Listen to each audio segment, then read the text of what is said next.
Good evening everyone. PSC का test series का 13वां paper जो कि गणित का था, चलिए उसमें आए हुए क्वेश्चन का सॉल्यूशन देखते हैं कि कैसे ये जो 60 क्वेश्चन है आपका जो पीएससी में आया हुआ है वो कैसे बनेंगे। ठीक है, चलिए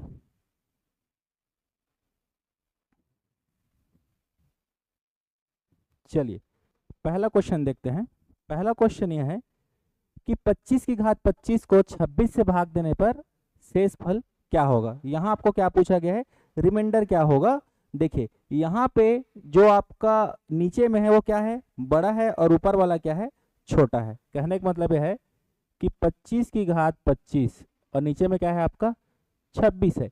नीचे वाला बड़ा है, ऊपर वाला छोटा है, तो इसको जबरदस्ती भाग देंगे। जबरदस्ती भाग देंगे 25 में 26 का, तो क्या आएगा, -1 आएगा। ठीक है, और नीचे में आएगा 26। इतना कितने बार भाग जाएगा, ऐसे करते करते जाएगा ये 25 बार। ठीक है, तो 25 क्या है, एक ऑड नंबर है, मतलब एक को अगर ऑड बार गुणा करेंगे, मतलब 25 बार गुणा करेंगे तो आपके पास क्या आएगा, -1 ही आएगा। यदि ये 25 के जगह में अगर 24 रहता घात, तो क्या रहता, इवन रहता। तब आपका जो एक को इवन बार गुणा करोगे तो कितना आता है, एक आता है। कहने का मतलब अगर एक को आप 25 बार गुणा करोगे तो क्या आएगा, -1 ही आएगा, और आ जाएगा आपका नीचे में 26। रिमाइंडर माइनस में नहीं आता है, इसलिए जब भी माइनस में आएगा तो नीचे वाले और ऊपर वाले को क्या घटा देंगे। तो 26 में अगर एक घटाओगे तो आएगा 25, और यही आपका क्या होगा, शेष फल होगा। मतलब शेष फल कितना होगा आपका, ऑप्शन डी में आपका है 25। मतलब जो आपका ऑप्शन डी हो क्या हो जाएगा, सही होगा। चलिए नेक्स्ट क्वेश्चन देख लीजिए। क्वेश्चन नंबर 2, 5 की घात 2 धन 6 की घात 2 धन 7 की घात 2 ऐसे करते करते 10 की घात 2 तक का योगफल आपको पूछा गया है कि किसके बराबर है। ठीक है, चलिए देख लीजिए यहाँ पे क्या पूछा गया है आपको। 5 की घात 2, 6 की घात 2, 7 की घात 2, 8 की घात 2, 9 की घात 2 और 10 की घात 2। इसको आप फार्मूला में ही बना सकते हो, एक श्रेणी में है, लेकिन इसको अगर आप जल्दी करेंगे तो क्या होगा, 25, ये हो जाएगा 36, ये हो जाएगा आपका 49, और ये हो जाएगा आपका 64, ये हो जाएगा आपका 81, और ये हो जाएगा आपका 100। सभी को जोड़ोगे तो आपका आ जाएगा 355। तो इन सभी संख्याओं का योगफल क्या हो जाएगा, 355। आपके ऑप्शन सी में है 355। ठीक है, चलिए क्वेश्चन नंबर तीसरा देख लीजिए। क्वेश्चन नंबर तीसरा है, रूट के अंदर में 5 plus root under 11 plus root under 19 plus root under 29 plus root under 49। तब ऐसा क्वेश्चन आएगा, तब आप इधर जहां पूछा गया है उधर से क्या करेंगे, आप बनाना शुरू करेंगे। कहने का मतलब यह है कि इसको सबसे पहले आपको क्या करना है, सॉल्व करना है। ठीक है, तो अंडर रूट 49 का वैल्यू क्या होता है, इसका वैल्यू होता है 7। ठीक है, अब 7 आ गया, इस 7 को अगर 29 में जोड़ोगे तो आ जाएगा आपका 36। तो 36 किसका वर्गमूल है, तो 6 का। तो यहाँ पे रखेंगे 6, और 6 और 19 को जोड़ेंगे तो आएगा 25। 25 किसका वर्गमूल है, 5 का। तो यहाँ पे 5 कर लीजिए। 11 और 5 को जोड़ोगे तो आएगा 16। 16 किसका वर्गमूल है, 4 का। और अंत में क्या बचेगा आपका, रूट अंडर 5 प्लस 4, मतलब रूट अंडर 9, जो कि बराबर होगा 3 के। मतलब इसको सॉल्व करने में कितना आएगा, 3। आपके ऑप्शन ए में दिया है 3। ठीक है, चलिए देखिए अगला question, question number 4। Question number 4 है, गणित में 28 छात्रों द्वारा प्राप्त अंकों का औसत 50 था। ठीक है, गणित में 28 छात्रों द्वारा प्राप्त अंकों का औसत कितना था, 50 था। 8 छात्र विद्यालय छोड़कर चले गए। जो 28 छात्र थे उसमें से 8 छात्र क्या है, विद्यालय छोड़ के चले गए। तब उनका जो औसत 50 था वो बढ़ के कितना हो जाता है, 5 वृद्धि हो जाता है, मतलब 55 हो जाता है। तब विद्यालय जितने लोग छोड़ के गए हैं उनके द्वारा प्राप्त अंकों का औसत क्या होगा। चलिए देख लीजिए, यहाँ पे क्या दिया है आपका, 20 छात्रों का प्राप्त अंकों का औसत। तो कुल अंक कितना हो जाएगा, 20 छात्रों का कुल अंक कितने हैं, पहले 28 छात्र है, और उनका एवरेज कितना दिया है आपको, 50 दिया है। चलिए कितना आएगा ये,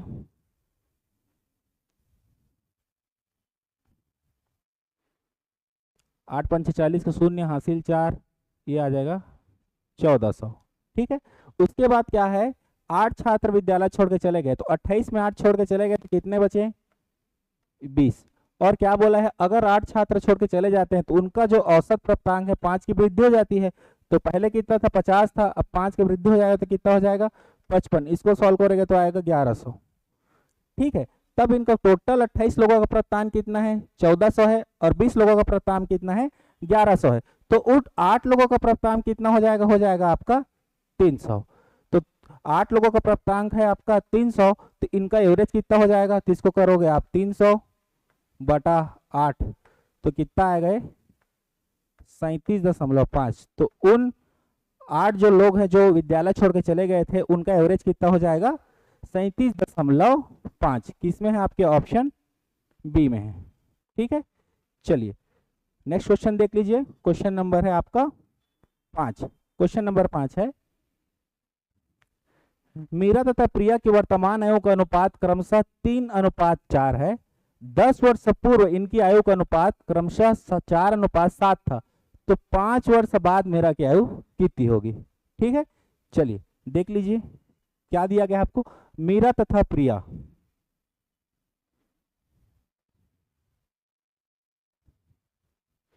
चलिए इनका आयु का अनुपात कितना दिया गया है आपको, 3:4। ठीक है, ये क्या है, आपकी वर्तमान का इनका अनुपात है। उसके बाद 10 वर्ष पूर्व, कहने का मतलब आपको पास्ट में जाना पड़ेगा, पूर्व मतलब इसमें क्या करेंगे आप, अनुपात हटाएंगे तो क्या होगा 3x और हो जाएगा 4x। 10 वर्ष पूर्व मतलब इसमें क्या करेंगे 3x - 10, ये हो जाएगा आपका 4x - 10। अब हमें चले गए पास्ट में। अब आगे क्या पूछा गया है, तब इनका अनुपात कितना था, 4:7 था। ठीक है, लिख लीजिए 3x - 10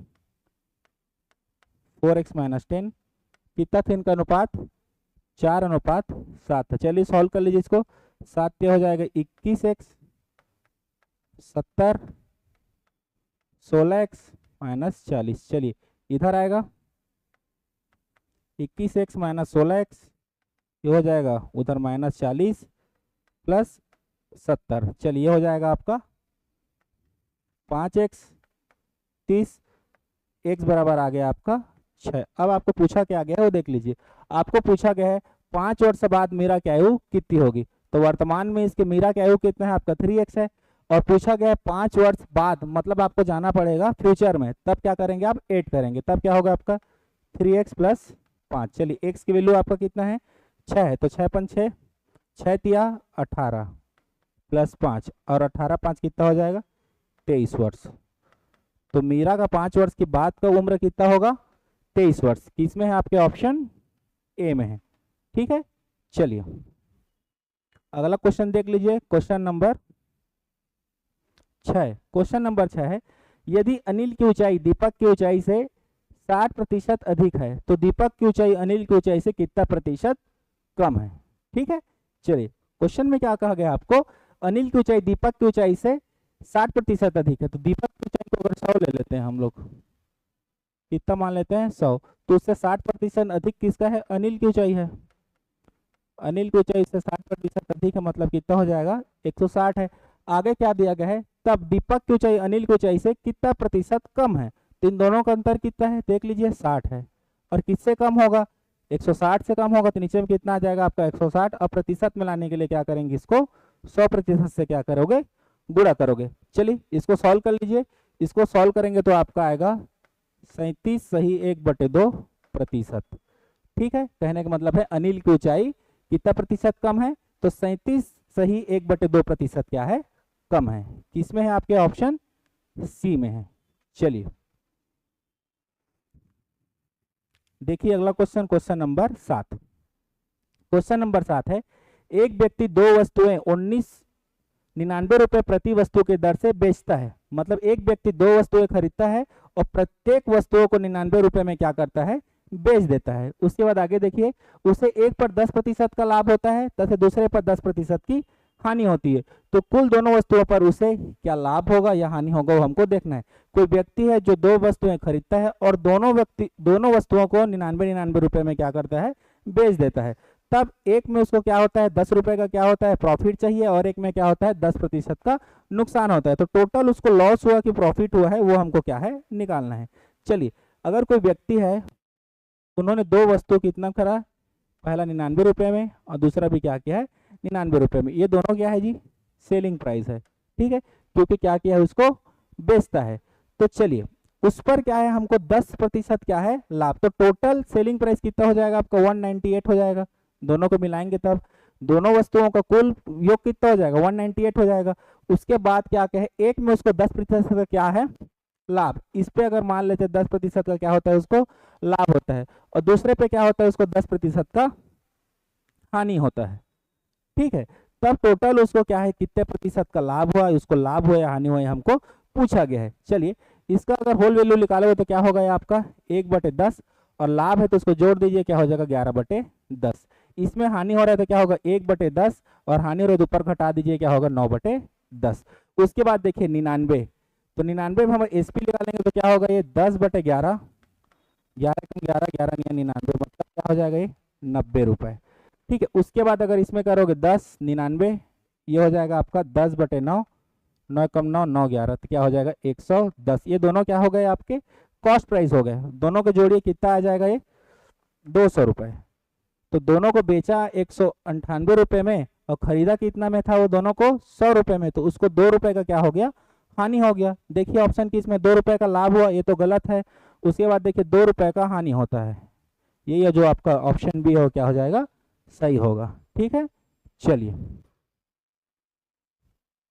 आगे देखेंगे क्वेश्चन नंबर 8। क्वेश्चन नंबर 8 है, मीनाक्षी ने 12,000 रुपये का निवेश करके एक व्यवसाय आरंभ किया, ठीक है। उसमें 5 वर्ष बाद 9,000 रुपये की पूंजी लगाकर अजय उसका साझेदार हो गया, तो वर्ष के अंत में उनको 4416 रुपए की लाभ हुई। तो मीनाक्षी का भाग कितना है। मीनाक्षी कोई व्यवसाय शुरू की है जिसमें उन्होंने कुल 12,000 रुपये लगाए हैं, उसके 5 महीने बाद कोई अजय है वो उसका पार्टनर बन जाता है और वो 5 वर्ष बाद 9,000 रुपये लगाता है, तो एक साल में उनको प्रॉफिट होता है 4416 रुपए का। तब उसमें मीनाक्षी का हिस्सा कितना है आपको पूछा गया है। चलिए देख लीजिए, जो मीनाक्षी कितना है 12,000 रुपये लगाई है वो एक साल के लिए लगाई है, तो इसमें लिखिए 12,000 और एक साल के लिए मतलब 12 का क्या करेंगे गुणा करेंगे।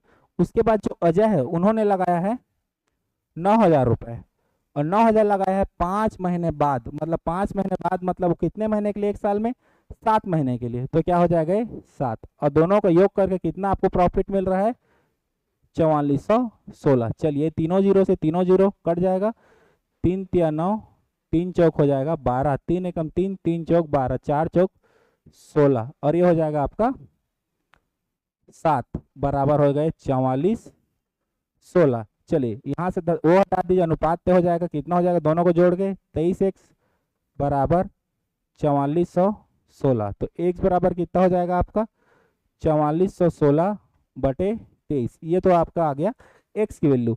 अब आपको पूछा क्या गया है क्वेश्चन में, पूछा गया है आपको कि मीनाक्षी का भाग कितना है, ठीक है। मीनाक्षी का भाग कितना है यहाँ पे 16x है, ठीक है। तो 16x बराबर क्या हो जाएगा आपका 16 गुणा 4416/23, ठीक है। तब x बराबर आपका आएगा 3072 रुपए, ठीक है। 3072 रुपए किसका है, ये मीनाक्षी का हिस्सा है, ठीक है। और यही आपको पूछा गया है कि मीनाक्षी को वर्ष के अंत में कितना भाग मिलेगा, तो उनको मिलेगा 3072 रुपए। आपके ऑप्शन डी में है, मतलब आपका ऑप्शन डी क्या होगा राइट होगा, ठीक है। चलिए अब देखेंगे क्वेश्चन नंबर 9। क्वेश्चन नंबर 9 है, 7 मकड़ी 7 दिन में 7 जाल बुनते हैं, ठीक है। तो एक मकड़ी एक जाल बुनने में कितने दिन लगेंगे या कितने जाल एक दिन में बनाएंगे। चलिए देख लीजिए, कहने का मतलब है 7 मकड़ियां हैं और उन 7 मकड़ियों को 7 जाल बनाने में 7 दिन लगते हैं। तो 7 मकड़ी है और 7 जाल बना रहे हैं 7 दिन में, तो एक मकड़ी एक जाल बना रहा है और कितने दिन लग रहे हैं 7 दिन लग रहे हैं। तो एक मकड़ी को एक जाल बनाने के लिए कितने दिन लगेंगे 7 दिन लगेंगे, ठीक है। मतलब 7 दिन किस में है आपके ऑप्शन डी में है। कहने का मतलब है 7 मकड़ी है और 7 ही जाल बना रहे हैं और दिन लग रहे हैं 7, तो एक मकड़ी एक जाल बना रहे हैं और कितने दिन लग रहे हैं 7 दिन लग रहे हैं। तो एक मकड़ी को एक जाल बनाने के लिए कितने दिन लगेंगे 7 दिन लगेंगे, ठीक है। चलिए अब देख लीजिए क्वेश्चन नंबर 10। क्वेश्चन नंबर 10 है, ए अकेला एक कार्य को 16 दिन में समाप्त कर सकता है, जबकि बी अकेला इस कार्य को 12 दिन में समाप्त कर सकता है। यदि ए कार्य आरंभ करे तो एक दिन छोड़कर एक दिन बारी बारी से काम करे तो सारा कार्य करने में दिन में कितने दिनों में समाप्त हो जाएगा। कहने का मतलब यह है, ए काम करता है 16 दिन में और बी काम करता है 12 दिन में।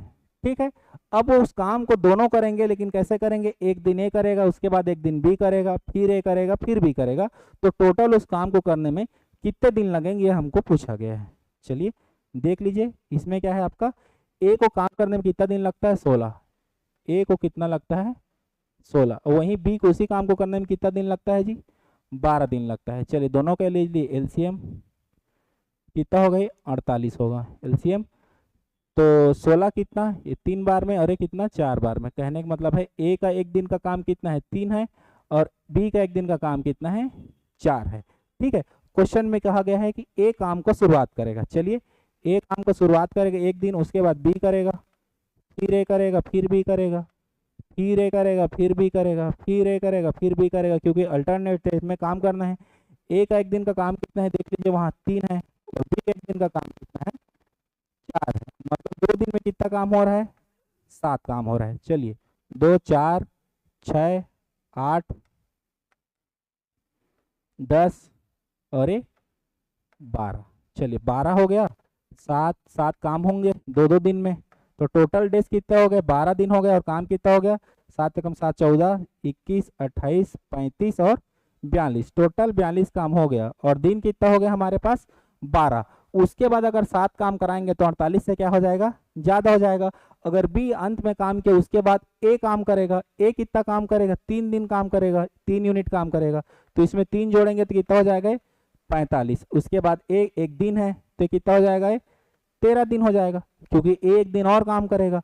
अगर बी एक दिन और काम करेगा तो 45 से क्या हो जाएगा, ज्यादा हो जाएगा। तो देखिए कितने दिन लगेंगे, 13 दिन तो लगेंगे ही लगेंगे।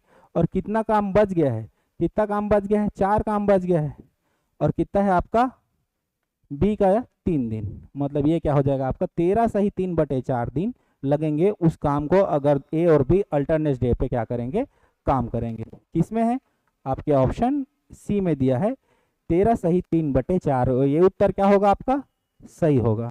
चलिए देखेंगे अगला क्वेश्चन, क्वेश्चन नंबर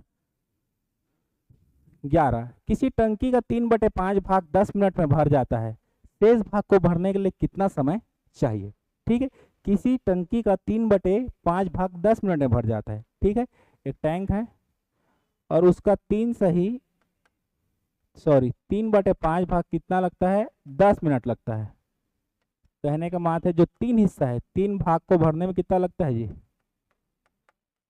10 मिनट। तो एक भाग को भरने में कितना लगेगा, एक भाग को लगने का 10/3 मिनट। और आपको कितना भाग भरवाना है, 3 तो भर गया, बचा कितना 5 से 3 घटाओगे 2 भाग, तो कितना हो जाएगा 2 भाग करने में कितना लगेगा, इसको 2 गुणा 10/3, ये क्या होगा 20/3, ये आएगा 20। तो 3 छगा 18, और उसके बाद आ जाएगा 18 20 फिर बच जाएगा, फिर 6 हो जाएगा। तो इसको अगर मिनट में, इसको सेकंड में कन्वर्ट करो तो क्या हो जाएगा 40 सेकंड। मतलब 6 मिनट और 40 सेकंड लगेंगे उस बचे हुए टंकी को भरने के लिए। 6 मिनट 40 सेकंड किस में है, आपके ऑप्शन बी में है। ठीक है, चलिए नेक्स्ट क्वेश्चन देखेंगे। क्वेश्चन नंबर कितना है 12। क्वेश्चन नंबर 12 है, अपनी सामान्य चाल की 3/4 चाल के चलने पर कोई व्यक्ति अपने कार्यालय सामान्य समय की तुलना में 20 मिनट देरी से पहुंचता है। ठीक है, तब उसके द्वारा अपने कार्यालय पहुंचने के लिए जाने वाला सामान्य समय कितना है। ठीक है, चलिए क्वेश्चन में आपको दिया गया है जो चाल है सामान्य चाल की क्या है 3/4 है, तो यहां लिख लीजिए नया चाल। नया चाल कितना है, सामान्य चाल की 3/4 है, तो नया चाल बटा सामान्य चाल कितना आ जाएगा इसका 3/4। ये कितना है, इसका चालों का अनुपात है, तो नया क्या होगा नया चाल और एक सामान्य चाल, इसका चाल का अनुपात आपको मिल गया चाल का अनुपात कितना है, 3:4 है। लेकिन कोई घर से क्या है, यहाँ से कार्यालय जाता है, मतलब क्या है, इसका दूरी क्या होगा, फिक्स होगा। और जब दूरी फिक्स हो तो उसका समय चाल का क्या हो जाता है, अपोजिट हो जाता है। तो समय का अनुपात क्या हो जाएगा, इसका समय का अनुपात 4 यहाँ हो जाएगा और 3 क्या हो जाएगा, यहाँ हो जाएगा। और आपको दिया है कितना मिनट देरी से, 20 मिनट। तो यहाँ पे x लगेगा माइनस एक्स, तो क्या हो जाएगा 4x माइनस 3x बराबर कितना है आपका 20। तो x बराबर कितना आ जाएगा 20 मिनट, x बराबर 20 मिनट। अब आपको पूछा क्या गया है, कार्यालय पहुंचने में जाने वाला सामान्य समय कितना है। तो सामान्य देखिए, सामान्य और समय कितना है आपका 3x, ठीक है। तो 20 गुणा 3 कर लीजिए, कितना आ जाएगा आपका 60 मिनट। तो उसको सामान्य चाल से चलने पे कितना समय लगेगा, 60 मिनट लगेगा। 60 मिनट किस में है, आपके ऑप्शन बी में है, ठीक है। चलिए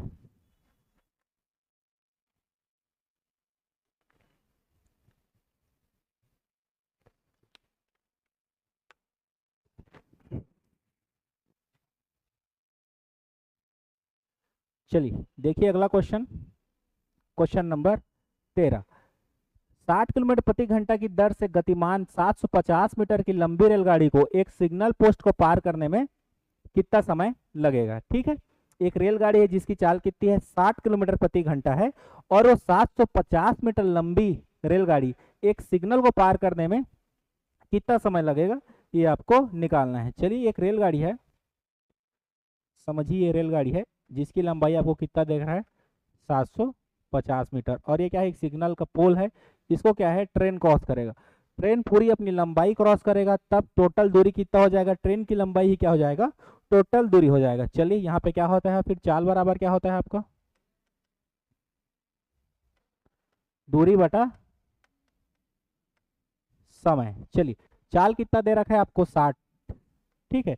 इधर देखिए सारे जो आपके ऑप्शन है सेकंड में है, मतलब इसको क्या करेंगे हम, मीटर प्रति सेकंड में कन्वर्ट कर लेंगे। तो कितना हो जाएगा आपका 5/18। चलिए कितना दिया आपको 750, और टाइम हमको क्या करना है, निकालना है। चलिए 6 10 बार में, और 6×3 = 18, इतना हो जाएगा 50/3 बराबर 750/t। चलिए ये जीरो कट जाएगा, 5 एकम 5 और 5 5 6 25 और 15×3 = 45, कितना लगेगा 45 सेकेंड, ठीक है। उस सिग्नल के खंभे को, उस ट्रेन को पार करने में कितना समय लगेगा, 45 सेकेंड लगेगा। किसमें है आपके ऑप्शन डी में दिया हुआ है 45 सेकेंड, ठीक है। कोई भी अगर ट्रेन है, कोई खंभा या किसी आदमी या किसी पेड़ को पार करता है, तो ट्रेन अपनी स्वतः अपनी लंबाई को पार करता है, तब वहां पे दूरी की जगह में आप क्या लिखेंगे, ट्रेन की लंबाई। वहीं पे अगर ट्रेन किसी पुल को पार करता है या किसी सुरंग को पार करता है, तो जो पुल और सुरंग की लंबाई होती है, इसलिए टोटल दूरी क्या होगा, उस सुरंग की लंबाई और उस ट्रेन की लंबाई दोनों को जोड़ोगे तब क्या हो जाएगा, वो टोटल दूरी होगा, ठीक है। चलिए अब देखेंगे क्वेश्चन नंबर 14। क्वेश्चन नंबर 14 है, एक नाव धारा की दिशा में 8 किलोमीटर की दूरी 1 घंटे में तय करती है, ठीक है। एक नाव है, धारा की दिशा में 8 किलोमीटर की दूरी 1 घंटे में तय करती है, तथा धारा के विपरीत 2 किलोमीटर की दूरी 1 घंटे में तय करती है। तो धारा का वेग कितना है, ठीक है। चलिए मान लीजिए यहाँ पे जो नाव की चाल है, नाव की गति लिख लीजिए, इसको हम मानेंगे x,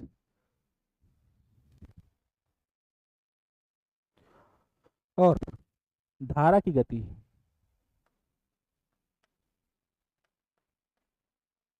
धारा की गति को मानेंगे हम y। चलिए देखिए धारा की दिशा में, जब धारा की दिशा में जाते हैं तब नाव की गति और धारा की गति क्या होती है, जुड़ जाती है। तब क्या होगा, x + y बराबर आपको कितना दे रखा है, 8 किलोमीटर की दूरी 1 घंटे में। ऊपर क्या है, दूरी है, नीचे क्या है, समय है, मतलब चाल आपको मिल गया कितना, 8 किलोमीटर प्रति घंटा। चलिए जब विपरीत जाते हैं तब कितना लगता है, 2 किलोमीटर 1 घंटे में, मतलब 2 किलोमीटर प्रति घंटा क्या हो जाएगा, विपरीत। विपरीत जाने पे माइनस हो जाता है, कितना है 2 किलोमीटर प्रति घंटा। अब आपको पूछा क्या गया है, पूछा गया है धारा का वेग कितना है। धारा का वेग क्या है आपको, यहाँ पे y है, और यहाँ पे आपको y पूछा गया है। y पूछने पर दोनों को घटा के 2 से भाग दे दोगे तब आपको y की वैल्यू मिल जाएगी। चलिए 8 - 2/2 कितना हो जाएगा, ऊपर 6 और नीचे 2 और आ जाएगा 3। तो यही 3 क्या है, 3 किलोमीटर प्रति घंटा, ये क्या हो जाएगा आपका धारा की चाल। 3 किलोमीटर प्रति घंटा किस में है? आपके ऑप्शन बी में दिया गया है। ठीक है, चलिए अगला क्वेश्चन आ जाए, क्वेश्चन नंबर 15। क्वेश्चन नंबर 15 है, एक दुकानदार को 30 रुपए प्रति किलोग्राम चावल को 40 रुपए प्रति किलोग्राम चावल के साथ किस अनुपात में मिलाया जाए कि मिश्रण का मूल्य 33 रुपए प्रति किलोग्राम मिल जाए। चलिए एक समझिए कि एक दुकानदार है, उसके पास दो वैरायटी के चावल है, एक है 30 रुपए प्रति किलोग्राम वाला चावल और एक है उसके पास 40 रुपए प्रति किलोग्राम चावल। तो किस अनुपात में वो दोनों चावल को मिक्स करेगा कि दो मिले हुए चावल को वो 35 रुपए प्रति किलोग्राम हो जाए। ठीक है, कहने का मतलब है 30 रुपए प्रति किलोग्राम चावल को कुछ मिक्स करेंगे और 40 वाले को किसी चावल को एक दोनों को मिक्स करेंगे और दोनों को मिक्स करने के बाद चावल का जो मूल्य है प्रति किलोग्राम कितना होना चाहिए? 33 रुपए होना चाहिए। ठीक है, चलिए देख लीजिए, एक दुकानदार के पास क्या है? 30 रुपए प्रति किलोग्राम वाला चावल है और एक है 40 रुपए प्रति किलोग्राम वाला चावल है और दोनों को मिक्स कर रहे हैं। मिक्स करके क्या बना रहे हैं यहाँ पे? 33 रुपए किलोग्राम वाले चावल बनना चाहिए। ठीक है, चलिए इसको आगे बढ़ाइए और इसको आगे बढ़ाइए। चलिए 40 में 33 जाएगा तो आएगा आपके पास 7 और 30 में 33 जाएगा तो बचेगा आपके पास 3। मतलब कितना अनुपात में मिलाना चाहिए उसको?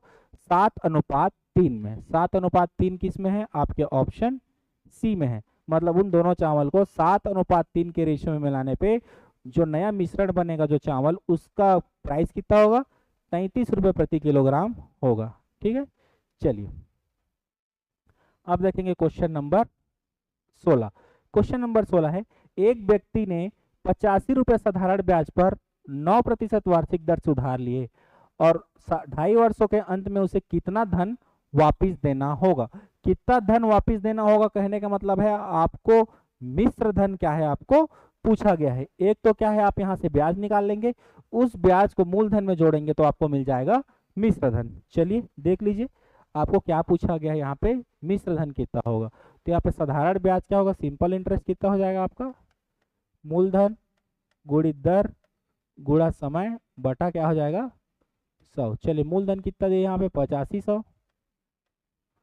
ठीक है, और यहाँ पे दर कितना दिया है? 9 और समय कितना हो जाएगा?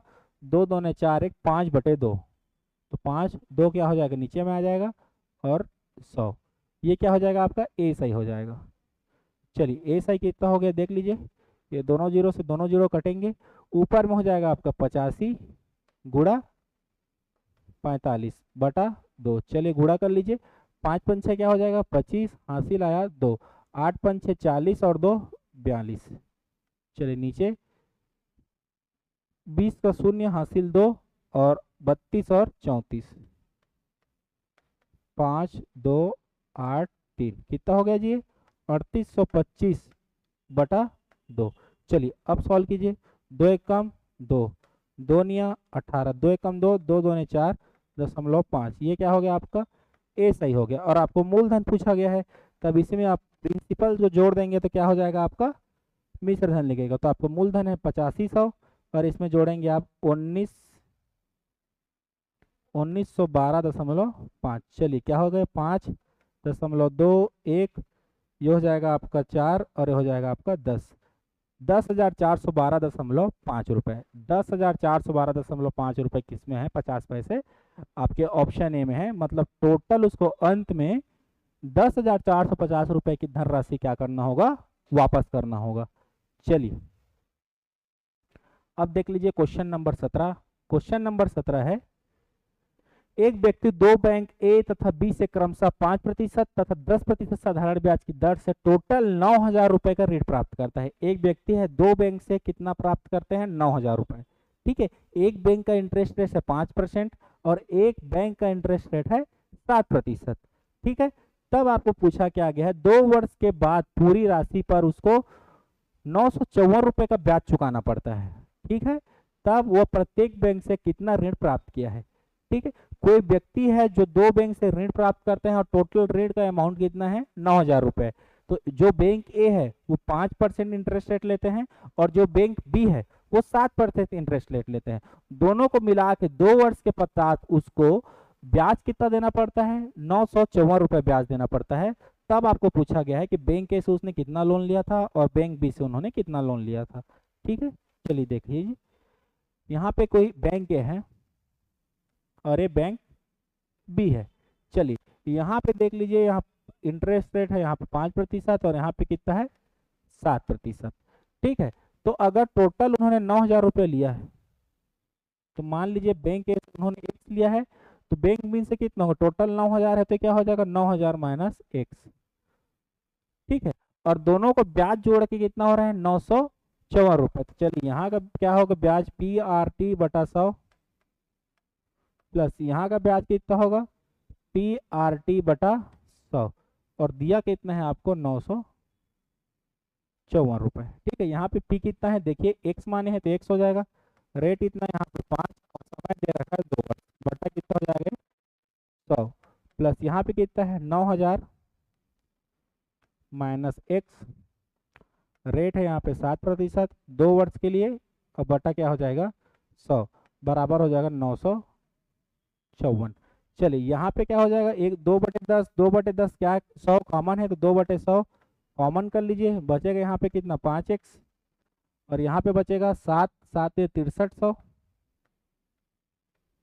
सॉरी 63,000 माइनस 7x, और उधर हो जाएगा आपका 5400 जाके उधर हो जाएगा गुड़ा, 100 हो जाएगा उधर जाके गुड़ा। चलिए अब क्या होगा, यहाँ से 2 ये हो जाएगा 50, और ये हो जाएगा आपका 2x माइनस 2x, और ये हो जाएगा 63, और ये हो जाएगा 9,000। 100 को तो कॉमन लिए हैं तो यहाँ से गुणा करने की जरूरत नहीं है, यहाँ पे ये दोनों जीरो नहीं होंगे क्योंकि हमने 100 को क्या कर लिया है कॉमन ले लिया है। चलिए तो हो जाएगा 54, और इधर हो जाएगा आपका 1/50। अब 1/50 उधर गुणा होगा, ये माइनस 2x होगा, माइनस 6300 बराबर 5400 ये, और गुणा हो जाएगा यहाँ पे 50 का, और इसको सॉल्व करेंगे तो आपकी x की वैल्यू आएगी 7,650 रुपये। तो ये 7,650 रुपये क्या है, बैंक ए से लिया हुआ लोन है, क्योंकि हमने x किसका माना है बैंक ए से कितना लिया है। ये 7,650 को अगर 9,000 में माइनस करोगे तब आपको बैंक बी का मिल जाएगा, वो आएगा आपका 1,350 रुपये। कहने का मतलब है बैंक ए से उन्होंने लिया है 7,650 रुपये, और बैंक बी से उन्होंने लिया है 1,350 रुपये। ठीक है, चलिए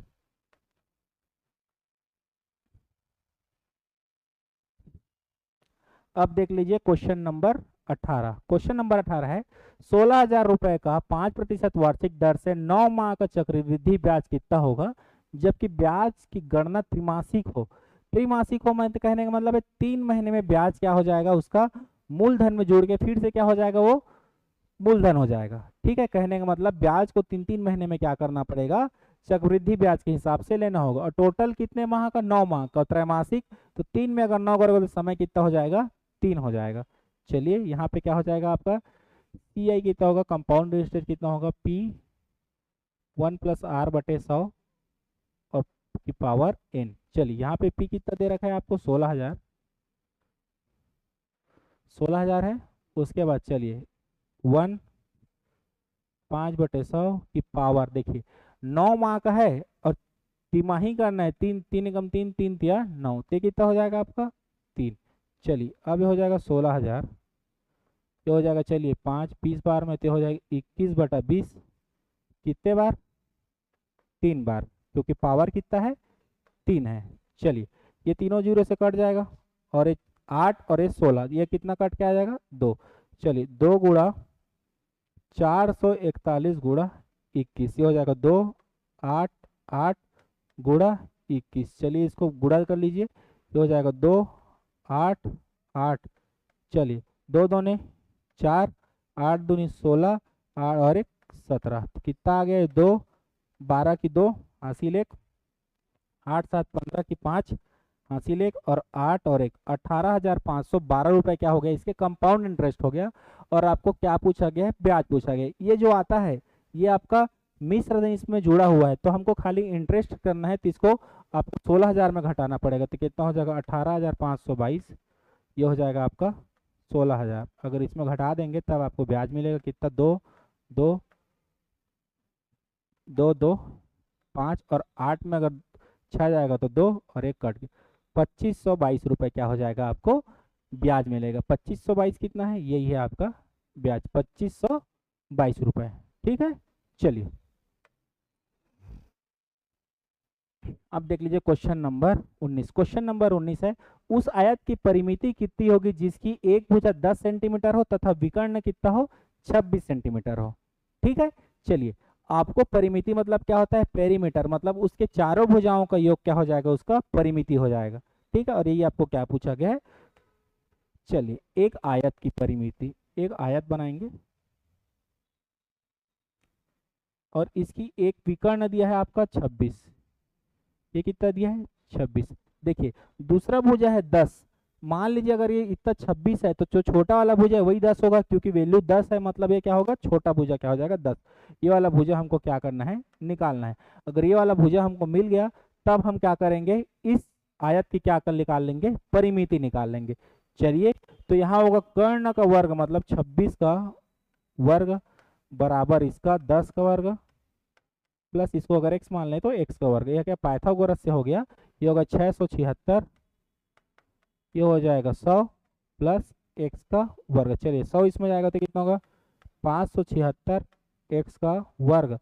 x बराबर कितना होगा √576, और 576 किसका वर्गमूल होता है 24 का, मतलब ये कितना हो जाएगा आपका 24, जो बड़ी भुजा है 24। तो चलिए दोनों का क्या होगा, ये 24 है तो ये भी 24 होगा और ये भी क्या हो जाएगा 10, मतलब परिमिति क्या होता है 2a + b। चलिए 2 कर लीजिए, a कितना है 24 और ये हो जाए आपका 10।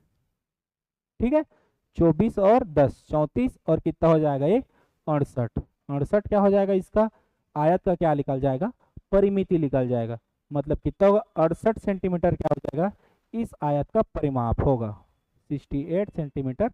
किसमें है, आपके ऑप्शन डी में है। ठीक है, चलिए अब देख लीजिए क्वेश्चन नंबर 20। क्वेश्चन नंबर 20 है, एक घनाभ की लंबाई चौड़ाई तथा ऊंचाई क्रमशः कितना है 20 सेंटीमीटर 12 सेंटीमीटर और 9 सेंटीमीटर है, तो इसका आयतन और विकर्ण ज्ञात कीजिए।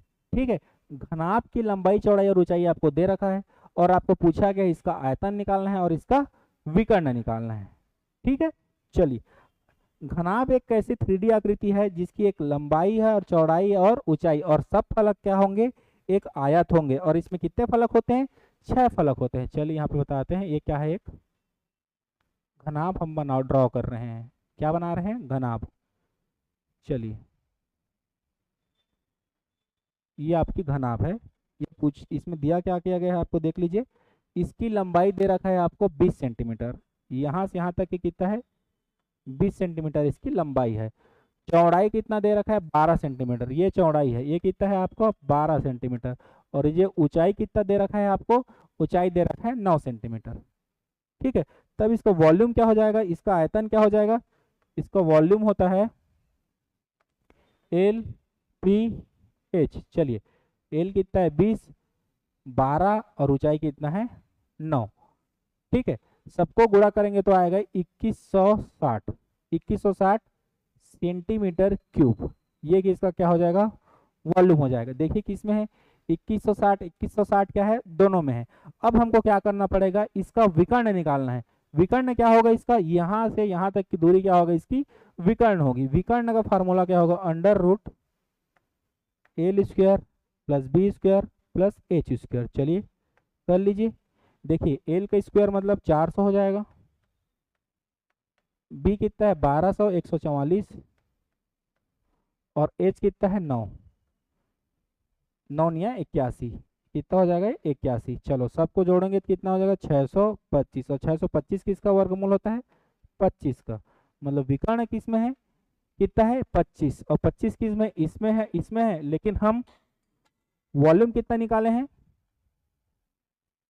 हम वॉल्यूम निकाले हैं 2160 इसमें है और 25 इसमें, मतलब क्या होगा, ये आपका राइट उत्तर होगा आपका ऑप्शन डी। ठीक है, जिसमें आपको करेक्ट क्या लिखा है, वॉल्यूम लिखा है और आपका डायगोनल की वैल्यू दी गई है। चलिए अब देखेंगे क्वेश्चन नंबर 21। एक कमरा 12 मीटर तक लंबा 9 मीटर चौड़ा तथा 8 मीटर ऊंचा है, तब इसमें अधिकतम लंबाई की छड़ रखा जा सकता है, तो किसी भी कमरे की अधिकतम लंबाई क्या होती है, उसका विकर्ण होता है, विकर्ण ही क्या होता है, सबसे अधिकतम लंबाई होती है, जहां अधिकतम लंबाई की क्षण हम क्या कर सकते हैं, रख सकते हैं। चलिए प्रीवियस जैसे है वैसे हम क्या निकालेंगे, यहाँ भी हमको क्या करना है, विकर्ण निकालना है। तो विकर्ण क्या होता है आपका L B square plus H का वर्ग। चलिए देख लीजिए यहाँ पे लंबाई कितना दे रखा है, लंबाई दे रखा है आपको 12 मीटर, तो 12 का वर्ग कितना होगा 144। चलिए उसके बाद कितना देखा 9 मीटर चौड़ा है, 9 निया क्या हो जाएगा 81। उसके बाद 8 अट्ठे क्या हो जाएगा 64।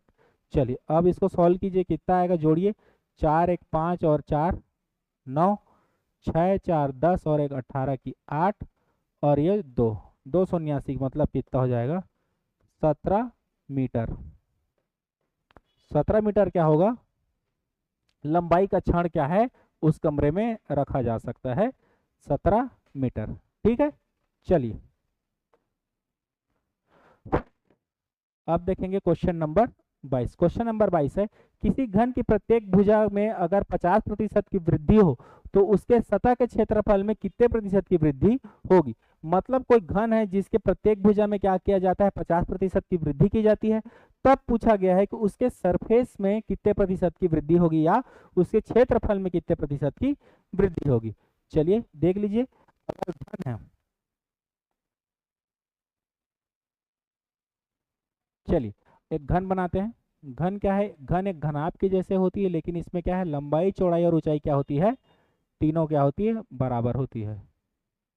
मतलब L equal to B equal to H, तीनों क्या होती है बराबर होती है।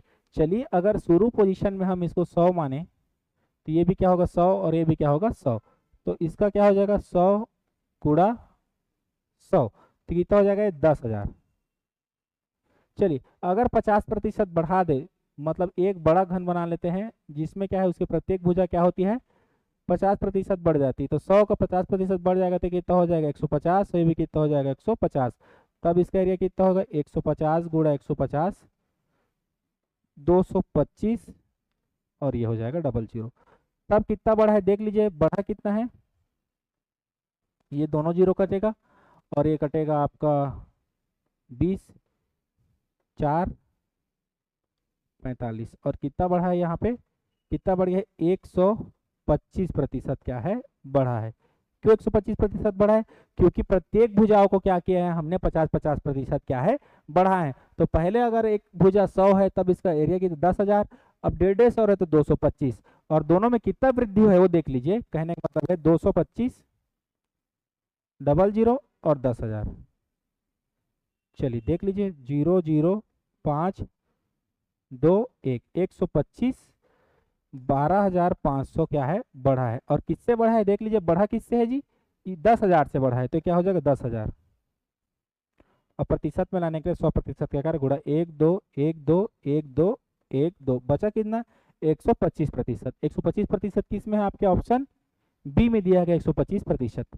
ठीक है, चलिए अब देखेंगे अगला question, question number 23। Question number 23 क्या है, किसी घन का विकर्ण की लंबाई 6 सेंटीमीटर है तो घन का आयतन कितना होगा। ठीक, एक घन का विकर्ण दे रखा है आपको और पूछा गया उस घन का आयतन क्या होगा। चलिए घन का विकर्ण क्या होता है √3a, और a यहाँ पे क्या है साइड है उसका।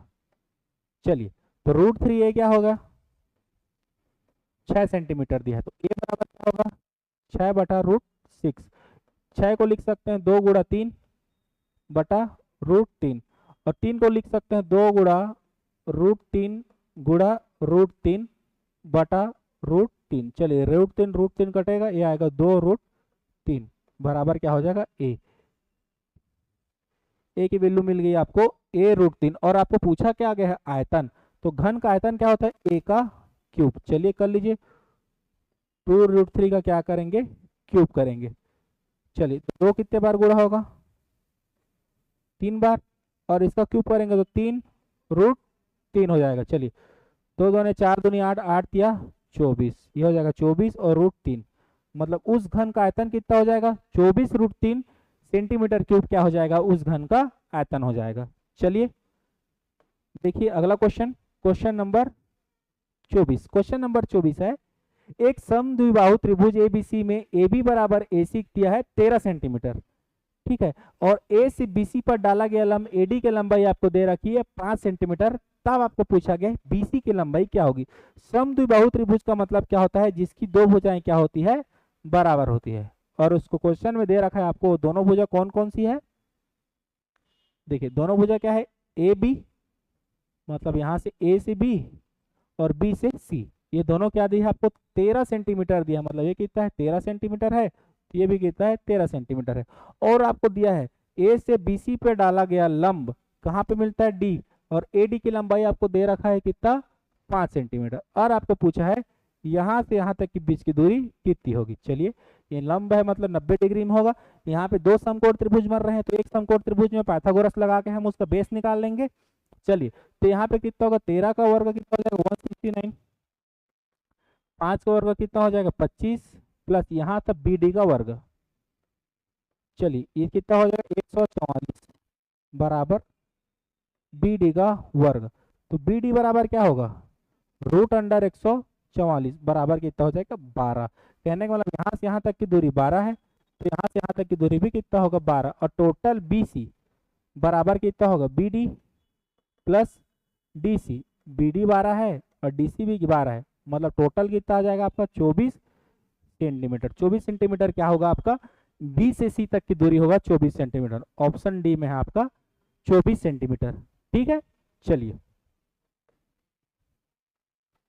क्वेश्चन नंबर 25 देख लीजिए। क्वेश्चन नंबर 25 है, एक चतुर्भुज की तीनों कोणों का माप क्रमशः 50 डिग्री, 80 डिग्री और 90 डिग्री है, तो चौथी जो कोण है उसका वैल्यू आपको क्या होगा। किसी भी पॉलीगॉन में उसके आंतरिक कोणों का योग कितना होता है 360 डिग्री होता है। ठीक है, तब देखिए आपको क्या कहा गया यहाँ पे, चतुर्भुज के तीनों कोणों की माप, कोई भी चतुर्भुज ले लीजिए,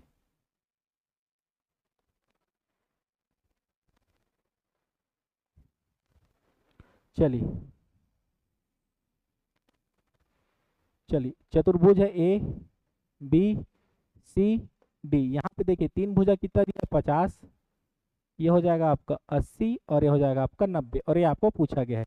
तो त्रिभुज के आंतरिक कोणों का योग कितना होता है 360 डिग्री होता है। चलिए तीनों को जोड़ लीजिए, कितना होगा 50 प्लस 80 प्लस 90, चलिए कितना 70, 220, 220 और माइनस 360 कर लीजिए, तो कितना आएगा आपका 0 4 1, 140 डिग्री हो जाएगा आपका। जो चौथा जो कोण बचा है वो कितना हो जाएगा 140 डिग्री। किसमें है आपके, ऑप्शन सी में। कहने का मतलब है त्रिभुज के आंतरिक कोणों का योग कितना होता है 360 डिग्री। तो तीन कोण आपको दिया है, तो तीनों कोणों को जोड़ के 360 से माइनस कर दोगे, तब आपको चौथा कोण क्या हो जाएगा, मिल जाएगा। चलिए अब देखेंगे क्वेश्चन नंबर 26। क्वेश्चन नंबर 26 है, कितने समय में 10,000 रुपए का साधारण ब्याज 6 वर्षों में 450 रुपए हो जाएगा। साधारण ब्याज है, चलिए बना लीजिए, क्या हो गए पी आर टी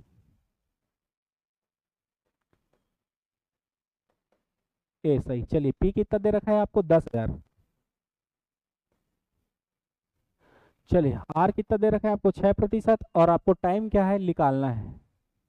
ठीक है, टाइम आपको निकालना है, और बचेगा क्या 100 बराबर ब्याज आपको दे रखा है 450। चलिए ये दोनों जीरो से ये दोनों जीरो कटेंगे, ये जीरो से ये जीरो कटेगा। ठीक है, चलिए ये हो जाएगा आपका 60, तो ये हो जाएगा 5 दूनी 10, 5 तिया 45। ठीक है, 3 दूनी 6, 3 तिया 9, तो हो जाएगा आपका टी बराबर कितना हो जाएगा 3/4। 3/4 तो होगा नहीं। अब इसको अगर वर्ष में है तो इसको क्या करेंगे हम, माह में कन्वर्ट करने के लिए क्या करेंगे 12 का गुणा कर लेंगे। 3 4 एकम 4, 4 तिया 12, और 3 गुणा 3 बराबर कितना हो जाएगा 9 माह। ठीक है, 9 माह लगेंगे उसको ब्याज को 450 रुपए होने में। कहाँ है आपके, ऑप्शन बी में दे रखा है 9 माह। ठीक है, चलिए अगला क्वेश्चन देख लीजिए। क्वेश्चन नंबर है आपका 27 से लेकर 30 तक। यहाँ पे एक ग्राफ दिया है, उसमें कहा गया है तालिका में 5 राज्य अलग अलग महीनों की जनसंख्या 10 लाख में दी गई है। इसका ध्यानपूर्वक अध्ययन करेंगे और निम्नलिखित प्रश्नों के उत्तर देंगे। कहने का मतलब जो ए बी सी डी 5 राज्य हैं, और इसमें महीने दिया है जनवरी, फरवरी, मार्च, अप्रैल, मई, जून, जुलाई। यहाँ का डेटा आपको प्रोवाइड किया गया है, और आपके इस डेटा में लेकर 27 से लेकर जो 30 तक के 4 क्वेश्चन हैं उसका आपको इसको एनालिसिस करके उसका क्या करना है, उत्तर देना है। ठीक है, चलिए इसका अध्ययन करेंगे। सबसे पहले क्वेश्चन में आपको क्या पूछा गया वो देख लीजिए, अगस्त तथा जनवरी राज्य में बी की जनसंख्या में अंतर कितना था। चलिए देख लीजिए, अगस्त में बी राज्य की, तो ये तो ए होगा। चलिए ये तो ए की कॉलम है और ये क्या है, बी की कॉलम है। और क्या है, अगस्त से जनवरी में, ये अगस्त की वैल्यू है और ये क्या है, जनवरी की वैल्यू है। तो कितना क्या है जनसंख्या, कितना अंतर था, तो देख लीजिए 221, 201 और 167, तो इसमें कितना का अंतर है, 34 का। लेकिन 34 उत्तर नहीं है, क्योंकि क्वेश्चन में हमको क्या कहा गया है, प्रत्येक 10 लाख में। तो इसमें 10 लाख का क्या करेंगे, गुणा करेंगे, 10 का गुणा करेंगे तो आगे 340 लाख। 340 लाख क्या हो जाएगा, इसका उत्तर होगा। 340 लाख किस में है, आपके ऑप्शन ए में है। समझ में आया, क्योंकि जो डेटा दिया गया है वो 10 लाख में दिया गया है, मतलब ये जो 61 है वो 61 कितना होगा, 610 लाख होगा। वैसे भी आपको 65 होगा, 650 लाख होगा, क्योंकि जो प्रत्येक 10 लाख में आंकड़ा आपको क्या किया गया है, प्रोवाइड किया गया है। चलिए यहीं पे आप देखेंगे क्वेश्चन नंबर 28, देखिए क्वेश्चन नंबर 28 क्या कहा गया है, जनवरी और अगस्त में राज्य में ए की जनसंख्या में लगभग कितना प्रतिशत वृद्धि है। जनवरी और अगस्त में ए की, चलिए ए देख लीजिए, जनवरी और अगस्त, ए की कॉलम क्या है, ये है, और जनवरी ये है, और अगस्त कौन सा है आपका, ये। 65 में 71 कितना प्रतिशत अधिक है, 65 माइनस 71, 51, 65 माइनस 51, और किससे अधिक है जी, किससे अधिक है, 51 से अधिक है, 51 से अधिक है। और प्रतिशत में लाने के लिए 100% को गुणा कर लीजिए, ऊपर में आएगा 14/51 गुणा 100। चलिए इस 51 को 50 ही मान लीजिए, लगभग निकालना है तो 50 ये 2, 14 दूनी क्या होगा, लगभग कितना होगा, 28% होगा। 28% क्या होगा, आएगा। तो 28% किस में है, देख लीजिए ऑप्शन में 28% किस में है, वही क्या होगा आपका, सही होगा। 28% किस में है, आपके ऑप्शन सी में दिया है 28%। ठीक है, उस ऐसा क्वेश्चन आएगा तो अगर आपसे क्वेश्चन बनेंगे तो 3 से 4 क्वेश्चन ऐसे ही बनेगा, क्योंकि जब भी इसका पाई चार्ट या आपका बार ग्राफ या ऐसे तालिका वाला दिया रहता है, उसमें आपको 3 से 4 क्वेश्चन आपको उस ग्राफ से रिलेटेड क्या किया जाता है, पूछा जाता है। चलिए अगला क्वेश्चन देख लीजिए, अगस्त में किन दोनों राज्यों की जनसंख्या के बीच का न्यूनतम था। अगस्त में देख लीजिए, अगस्त में देखिए कहाँ कहाँ न्यूनतम था, तो उसमें से ऐसा सबको क्या करना होगा, आपको घटाना पड़ेगा। अगस्त देख लीजिए, इसमें इसको हटाइए, इसमें इसको हटाएंगे, इसमें इसको हटाएंगे, सबको घटा के देखेंगे तो देखिए सबसे छोटा वैल्यू क्या है, डिफरेंस कितना है, ये 87 है और ये क्या है, 65 है। तो 87 हो गया, और इसमें क्या घटाएंगे आप, 65, तो कितना हो जाएगा, 2, और इसमें हो जाएगा 2, 22 क्या हो जाएगा, सबसे छोटी हो जाएगी। एक और है 65 और 35, 65 और 35, इसको घटा के देखिए ये क्या हो जाएगा, 2 और हो जाएगा 3, 30, मतलब छोटा क्या है आपका 87, ये ई है और ये क्या है, ए है। और ए और ई का अंतर ही क्या होगा, सबसे न्यूनतम होगा। ए और ई का अंतर ही क्या होगा, सबसे न्यूनतम होगा। ए और ई किस में, देख लीजिए ऑप्शन बी, ऑप्शन बी क्या हो जाएगा, ए और ई का अंतर ही क्या होगा, सबसे न्यूनतम होगा। चलिए किस राज्य की जनसंख्या सर्वाधिक है, चलिए देख लीजिए उसमें किस राज्य की जनसंख्या सबसे सर्वाधिक है। तो आप देखेंगे जो डी वाला कॉलम है, इसी में सबसे जनसंख्या क्या है, सर्वाधिक दिया गया है। तो क्लियरली आप फिगर देख के बोल सकते हो कि जो डी है राज्य है, उसकी जनसंख्या क्या है, सभी महीनों में क्या है, सर्वाधिक है। मतलब जो आपका ऑप्शन में क्या है, डी जो दिया रहेगा, ऑप्शन डी, वही क्या हो जाएगा, आपका सही हो जाएगा। क्योंकि बार ग्राफ को देख के हमको यह समझ में आ रहा है कि जो डी की जनसंख्या है वो क्या है, सबसे ज्यादा है। चलिए अब देखेंगे क्वेश्चन नंबर 31, संलग्न आकृति में 3 वृत्त जिनके केंद्र क्रमशः ए बी सी है, प्रत्येक एक दूसरे के बाह्यता स्पर्श करते हैं। यदि ए बी 5 सेंटीमीटर है, ए से बी तक क्या है, 5 सेंटीमीटर है, बी से सी तक 7 सेंटीमीटर है, और सी से ए तक कितना है, 6 सेंटीमीटर है, तो केंद्र ए वाली वृत्त की त्रिज्या कितनी है। चलिए देख लीजिए कहा क्या गया है आपको, क्वेश्चन में क्या कहा गया है, देखिए ए से बी 5 सेंटीमीटर, यहां से लेके यहां तक कितना है, 5 सेंटीमीटर है। बी से सी 7 सेंटीमीटर है, 7 सेंटीमीटर है, और सी से कितना है, 6 सेंटीमीटर है। ये कितना है, 6 सेंटीमीटर है। चलिए यहाँ देखिए, यहाँ से अगर ए की त्रिज्या और बी की त्रिज्या को दोनों को जोड़ेंगे तो कितने के बराबर होगा, 5 के बराबर होगा। चलिए देख लिया, मैंने कहने का मतलब है ए की त्रिज्या प्लस बी की त्रिज्या किसके बराबर होगा आपका 5 सेंटीमीटर के बराबर होगा। यहाँ से फिगर से देख लीजिए, ये ए की त्रिज्या है और ये बी की त्रिज्या है, दोनों मिला के कितना है 5 सेंटीमीटर है। वैसे ही देखिए बी की त्रिज्या और सी की त्रिज्या कितना है 7, मतलब R B plus R C बराबर कितना दिया है आपको 7। वैसे ही देखिए यहाँ पे ए की त्रिज्या और सी की त्रिज्या कितना है 6 है, तो R A plus R C कितना दे रखा है आपको 6 दे रखा है। इधर देखेंगे लेफ्ट हैंड साइड में देखेंगे सब कितने बार है 2 बार है, तो उधर अलग जोड़िए इधर अलग जोड़िए। देखिए देखिए आर ए 2 बार है, तो सब कितने बार है 2 बार है, तो R A plus R B plus R C बराबर कितना हो जाएगा आपका 7 5 12 और 18। चलिए 2 एकम 2 2 निया 18, तो R A plus R B plus R C बराबर कितना आ गया आपका 9। और आर ए निकालना है, आर बी और आर सी कितना है, आर बी और आर सी कितना है आपको 7, तो आर ए बराबर कितना होगा 7 9, तो आर ए कितना होगा 9 में 7 जाएगा तो 2 सेंटीमीटर। 2 सेंटीमीटर क्या होगा आर ए की वैल्यू होगी, मतलब यहाँ से यहाँ तक की वैल्यू कितना हो जाएगा 2 सेंटीमीटर हो जाएगा। ठीक है, और आपको पूछा गया है ए वाली जो वृत्त है उसकी त्रिज्या कितनी है 2 सेंटीमीटर है। ठीक है, चलिए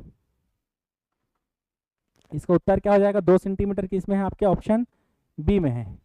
चलिए क्वेश्चन नंबर 32 देखेंगे। क्वेश्चन नंबर 32 है, एक नाव शांत जल में 14 किलोमीटर प्रति घंटा की गति से जाती है, यदि धारा की गति 6 किलोमीटर प्रति घंटा है तब प्रतिकूल, प्रतिकूल का मतलब होता है ऑपोजिट, अपवर्ड इन डायरेक्शन, अनुकूल मतलब होता है धारा की दिशा में, अप्रतिकूल मतलब होता है धारा के अपोजिट। तब आपको धारा की चाल दी गई है और नाव की चाल दिया गया है, और आपको पूछा गया है कि प्रतिकूल चलने में 64 किलोमीटर की दूरी तय करने में कितना समय लगेगा। चलिए यहाँ पे आपको क्या दे रखा है शांत जल में नाव की चाल, नाव की चाल हम क्या मानते हैं एक्स कितना दे रखा है हमको 14 किलोमीटर प्रति घंटा, और वहीं पे धारा की चाल कितना है वाई कितना दे रखा है हमको 6 किलोमीटर प्रति घंटा। और यहाँ पे क्लियरली बोला है आपको प्रतिकूल मतलब क्या होता है धारा के अपोजिट, और जब भी धारा का अपोजिट होता है दोनों क्या होते हैं घटते हैं, तो कितना हो जाएगा 14 में से अगर 6 जाएगा तो बचेगा आपके पास 8। ठीक है, अब क्या बोला गया है उस 8 किलोमीटर प्रति घंटा की चाल से 64 किलोमीटर की दूरी तय करने में कितना समय लगेगा। स्पीड बराबर क्या होता है आपका डिस्टेंस अपॉन क्या होता है टाइम। आपको स्पीड दे रखा है 8 और डिस्टेंस कितना ट्रैवल करना है 64 और कितना समय लगेगा, तो टी बराबर क्या होती है आपका 64/8। 8 का मान 8 8 64, मतलब कितना लगेगा 8 घंटे लगेगा प्रतिकूल जाने में। 64 किलोमीटर की दूरी तय करने में कितना समय लगेगा 8 किलोमीटर प्रति घंटा की समय लगेगा। चलिए देख लीजिए 8 किस में है, आपके ऑप्शन ए क्या हो जाएगा सही होगा। चलिए क्वेश्चन नंबर 33 देख लीजिए। क्वेश्चन नंबर 33 है, एक लंब वृत्तीय बेलन की ऊंचाई 28 सेंटीमीटर है तथा इसका वक्र पृष्ठ क्षेत्रफल कितना है 44 वर्ग सेंटीमीटर है, इसकी आधार की त्रिज्या कितनी होगी। चलिए देख लीजिए यहाँ पे क्या देखा है एक लंब वृत्तीय बेलन,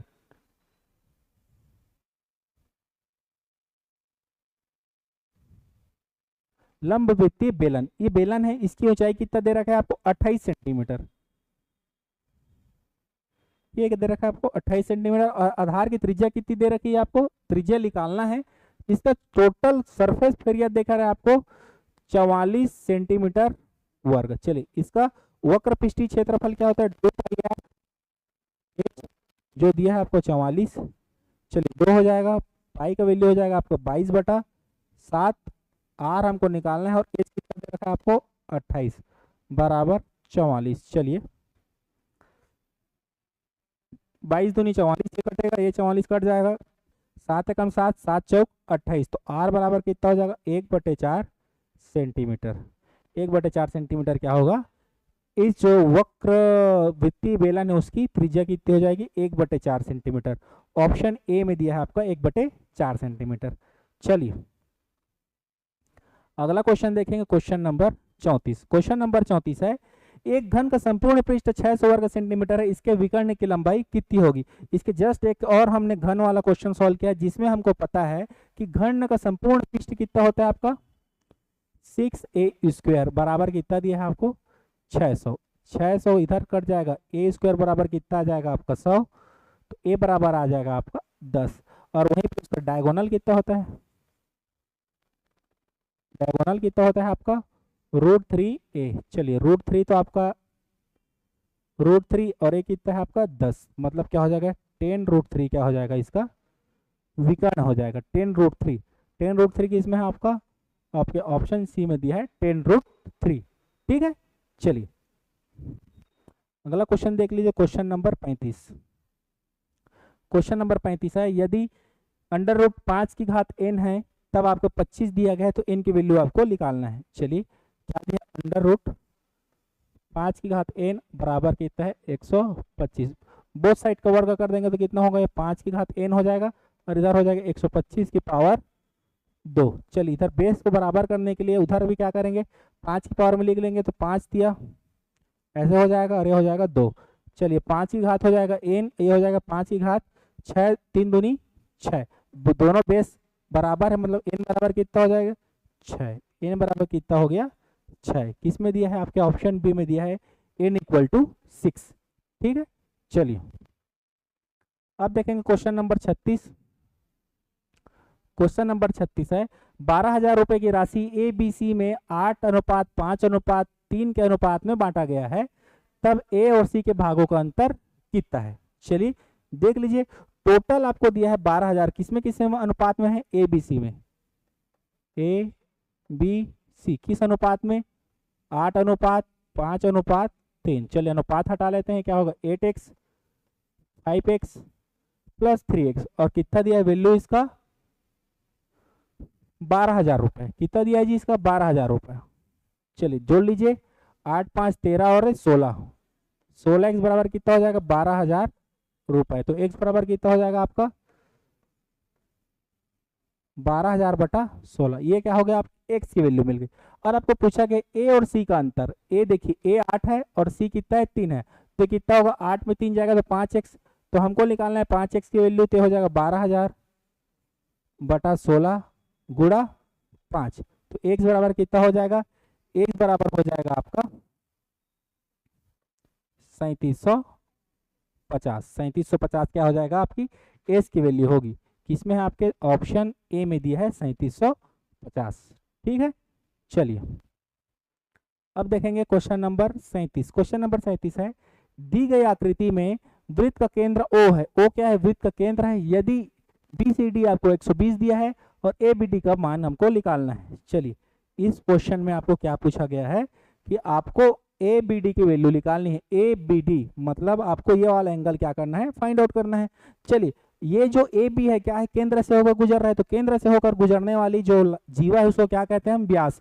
जब भी व्यास परिधि पर कोण बनाता है तो कितने डिग्री का कोण बनाता है, 90 डिग्री का। ये क्या हो जाएगा 90 डिग्री का। ठीक है, अगर 120 है तो चक्री चतुर्भुज के हिसाब से आमने सामने की भुजाएं कितनी होती है, 180 होता है।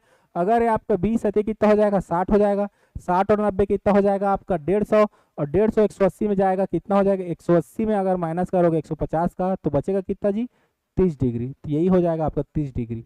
30 डिग्री किस में है आपके ऑप्शन बी में दे रखा है 30 डिग्री।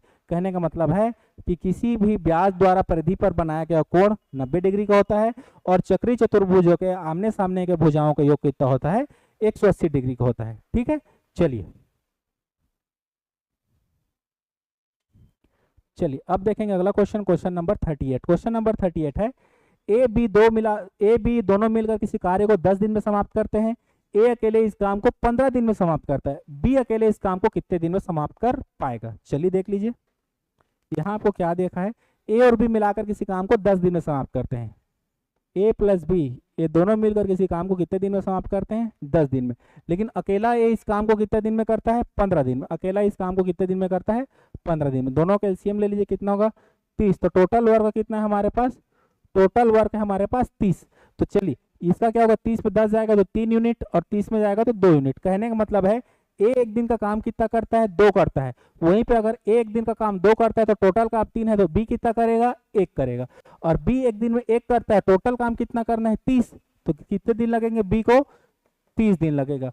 क्योंकि ए को एक दिन, बी का काम एक दिन का कितना है 1 यूनिट है और टोटल कितने यूनिट काम करना है 30 यूनिट काम करना है, तो बी को कितने दिन लगेंगे 30 दिन लगेंगे। मतलब जो आपका ऑप्शन बी है वो क्या हो जाएगा सही हो जाएगा। ठीक है, चलिए देखेंगे क्वेश्चन नंबर 39। क्वेश्चन नंबर 39 है, किसी निश्चित समय में 9 व्यक्ति 108 खिलौने बना सकते हैं। 9 व्यक्ति 108 खिलौने बना सकते हैं। उनमें से 48 खिलौने बनाने हैं तो व्यक्ति को कितने व्यक्तियों की क्या होती है, आवश्यकता होती है। चलिए देख लीजिए कैसे बनेगा ये क्या होता है, M1 D1 H1 बटा W1 बराबर क्या होगा आपका M2 D2 H2 बटा W2, जहाँ पे M मेन या वुमेन है, D डेस है दिन है, H क्या है घंटा है, और W क्या है वर्क डन है कि कितना वर्क किया जा रहा है। यहाँ पे आपको क्या दिखाई देगा, मेन की जगह में क्या दिया 9 व्यक्ति, तो यहाँ पे क्या M की जगह 1 की जगह में 9 आ जाएगा। डी और घंटा आपको दिया नहीं है, और वर्क डन कितना कराया जा रहा है, उसको 108 खिलौने बनाया जा रहा है। चलिए बराबर क्या रखा है, M2 हमको निकालना है, कितने व्यक्ति की आवश्यकता होगी, मतलब M2 हमको निकालना है, और कितना खिलौना बनवाने हैं, उससे 48 खिलौने बनवाने हैं। 48, चलिए 9 एकम 9, 9 एकम 9 दूनी 18, 12 एकम 12, 12 चौक 48, मतलब M2 कितना हो जाएगा 4, मतलब कि 48 खिलौने बनाने के लिए कितने व्यक्तियों की आवश्यकता होगी, 4 व्यक्तियों की आवश्यकता होगी 48 खिलौना बनाने के लिए। ठीक है, चलिए 40वां क्वेश्चन देखते हैं। क्वेश्चन नंबर 40, जब एक संख्या के 40% को 119 में घटाया जाता है तो परिणाम स्व संख्या आती है, तो उस संख्या का आधा कितना होगा। चलिए क्या क्या माना कि वह संख्या क्या है, वह संख्या है x, तो उस x को 119 में घटाने से 119 में उस संख्या के 40% को घटाने पे क्या प्राप्त होता है, x प्राप्त होता है, स्वयं संख्या प्राप्त होता है। उस संख्या का आधा कितना होगा, चलिए अब क्या हो जाएगा 119, ये इधर जाकर 2 जीरो हो जाएगा, ये हो जाएगा आपका 40x बराबर ये हो जाएगा 100x। चलिए यह हो जाएगा 11 डबल 9, 40 उधर जाकर जोड़ेगा 140 x हो जाएगा, तो x बराबर कितना हो जाएगा आपका 11,900 बटा 140। चलिए दोनों कट जाएगा, 2 पंचे क्या हो जाएगा 10, 2 निया 18 और 2 पंचे 10, ये हो जाएगा 2 सत्ते 14, 7 होगा 7 7 अट्ठे 56 हो जाएगा, बचेगा 3, 7 पंचे 35, 85 आ गया x की वैल्यू। आपको पूछा क्या गया है उस संख्या का आधा कितना होगा, तो 85 का आधा कितना हो जाएगा आपका 42.5 क्या हो जाएगा, 85 का आधा हो जाएगा 42.5। 42.5 किस में है, आपके ऑप्शन बी में है। चलिए अब देखेंगे क्वेश्चन नंबर 41। नंबर 41 है, एक कुर्सी को 864 रुपए में बेचकर अनिल 4% का नुकसान उठाता है। ठीक है, 4% का क्या होता है, अनिल को नुकसान होता है। 16% का लाभ पाने के लिए उसे कुर्सी को किस मूल्य पर बेचना चाहिए। चलिए देख लीजिए, यहाँ क्या है आपका सेलिंग प्राइस कितना दे रखा है, सेलिंग प्राइस आपको दे रखा है 864। ठीक है, अब यहीं पे हम सीपी मान लेंगे कितना x, और इसी x का अगर 4% का नुकसान होता है मतलब 94% में, तो उसको खरीदा ही होगा, और किसका वैल्यू कितना दिया है आपको 864। चलिए x बराबर क्या हो जाएगा आपका 864 गुणा 100 बटा 94, जो कि होगा आपका 900 के बराबर, मतलब हमको सीपी कितना मिल गया यहाँ पे 900। अब इस सीपी में हमको 16% का क्या है फायदा है उठाना है, मतलब आपको क्या है 16% का लाभ पाने के लिए उसको कितना बेचना पड़ेगा, तो ये दोनों जीरो कटेगा, अब हो जाएगा 116 गुणा 9, 9 छक्का 54 की 4 हासिल पाएगा 5, 9 एकम 9, 14 की 4 हासिल 1, 9 एकम 9 और 10, 1044 रुपये में क्या करना होगा उसको बेचना चाहिए। तो 1044 किस में है, आपके ऑप्शन ए में है, मतलब 1044 आपका क्या होगा सही होगा। चलिए अब देखेंगे अगला question, question number 42। Question number 42 है, यदि कोई धन राशि 5 वर्ष में 4 गुनी हो जाए तो कितने वर्ष में 10 गुनी हो जाएगी। ठीक है, चलिए देखेंगे क्या होता है, T1 upon T2 equal to P1 minus 1 और P2 माइनस 1। चलिए T1 कितना दे रखा है आपको 5 वर्ष, T2 हमको निकालना है। चलिए कितना गुना है, 4 गुना हो जाती है, तो 4 में जाएगा तो कितना बचेगा 3, और कितना है 10, 10 में का होगा तो 9, 3 एकम 3, 3 तिया 9, तो T2 बराबर कितना होगा 5 तिया 15 वर्ष, कितना होगा 15 वर्ष, मतलब उसको 10 गुना होने में कितने वर्ष लगेगा, 10 गुना होने में उसको लगेगा 15 वर्ष। ठीक है, चलिए अब देख लीजिए क्वेश्चन नंबर 43। क्वेश्चन नंबर 43 है, दी गई आकृति में वृत्त का केंद्र O है तथा ACB आपको दिया है 40 डिग्री, तब आपको AOB मतलब केंद्र पे क्या है, कोण कितना है बनाया गया है, ये आपको क्या किया है, पूछा गया है। चलिए देख लीजिए, जब भी ऐसा क्वेश्चन रहे मतलब क्या है, यहाँ पे AB क्या है आपका, इस वृत्त की क्या है, जीवा है, क्या है AB। जीवा अगर किसी परिधि पर जितना कोण बनाता है तो वही कोण आपका उसका केंद्र पर कितना होता है, परिधि पे बनाए गए कोण का क्या होता है, डबल होता है। अगर ये थीटा है तो यहाँ पे कितना बचेगा, 2 थीटा, तो थीटा इक्वल टू कितना है, 40 डिग्री, तो 2 थीटा बराबर कितना होगा, 2 गुणा 40 मतलब कितना हो जाएगा, 80 डिग्री। तो केंद्र पर कितना डिग्री का कोण बनेगा, 80 डिग्री का। किस में दिया है आपके, ऑप्शन डी में दिया है। ठीक है, उसी साइड के परिधि पे बनाया गया कोण केंद्र पे बनाया गया कोण का आधा होता है। चलिए अब देखेंगे क्वेश्चन नंबर 44। क्वेश्चन नंबर 44 है,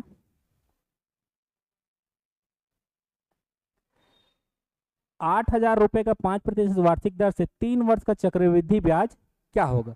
कंपाउंड इंटरेस्ट निकालना है, यहाँ पे ब्याज निकालना है हमको, तो कंपाउंड इंटरेस्ट क्या होता है, CI equal to P1 plus R upon 100 की पावर N। N क्या है यहाँ पे, टाइम। देखिए P कितना दे रखा है आपको, 8,000।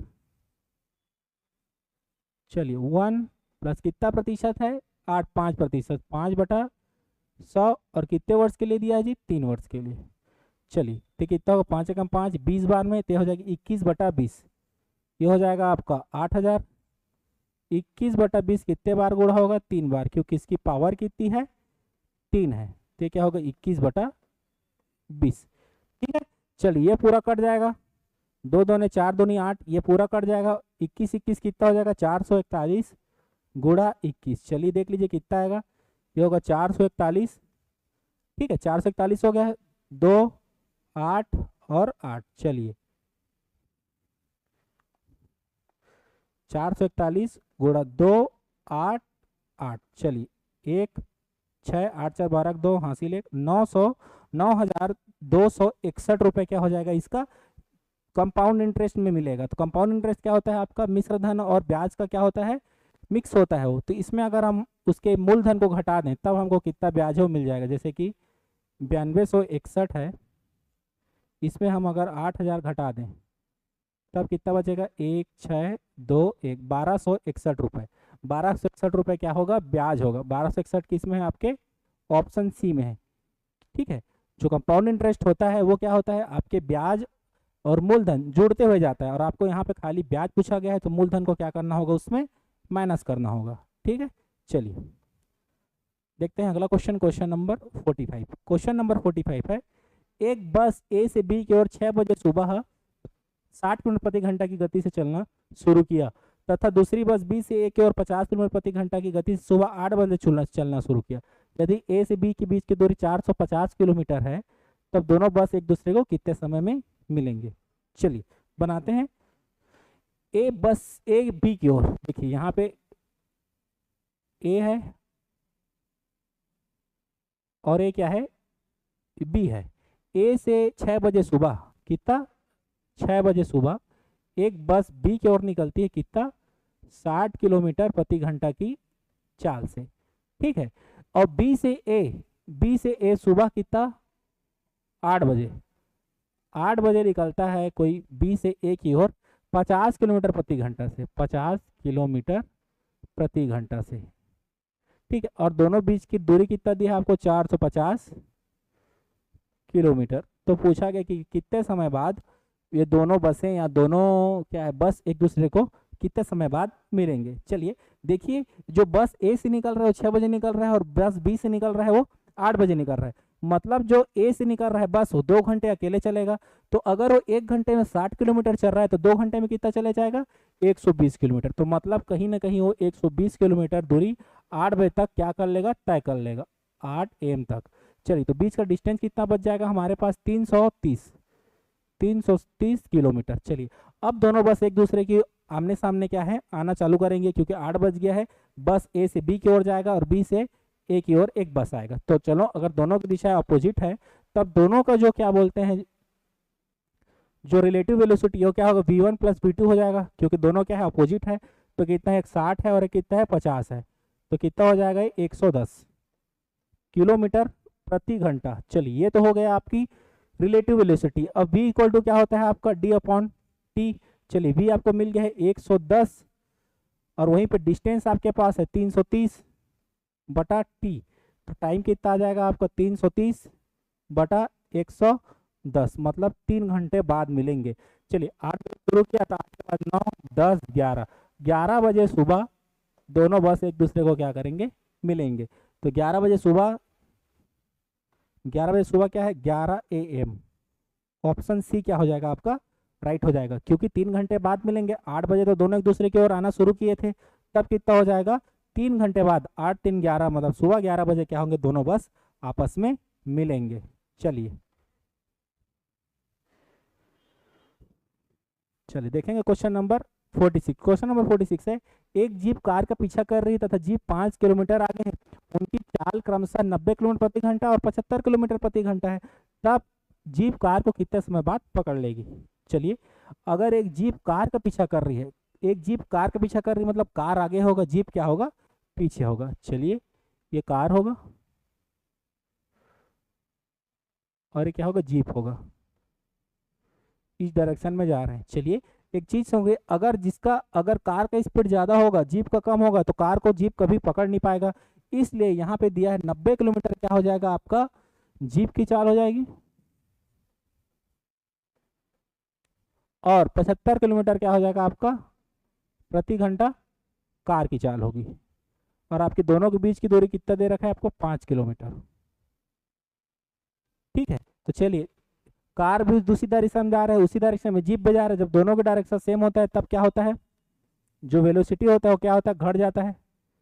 चलिए तो क्या होगा, 90 माइनस 15, 75, मतलब कितना आ जाएगा 15 किलोमीटर प्रति घंटा। ये तो आ गया आपके चाल, कितना आ गया 15 किलोमीटर प्रति घंटा। अब ये घंटा को करेंगे तो 5/18 से क्या करेंगे, गुणा करेंगे। अब आगे मीटर प्रति सेकंड में।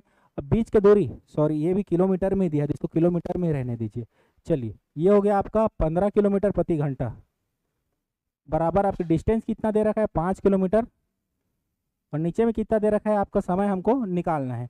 तो ये किलोमीटर कट जाएगा, टी बराबर कितना आ जाएगा 5/15 घंटा, मतलब 5 जगह 5, 5 या 15, 1/3 घंटा। 1/3 घंटा मतलब क्या कर सकते हो आप, घंटा को अगर मिनट में करोगे तो क्या होगा 60/3 मिनट, मतलब 3 एकम 3, 20 मिनट। 20 मिनट बाद जीप कार को क्या कर लेगी, पकड़ लेगी। 20 मिनट किस में है आपके, ऑप्शन ए में है।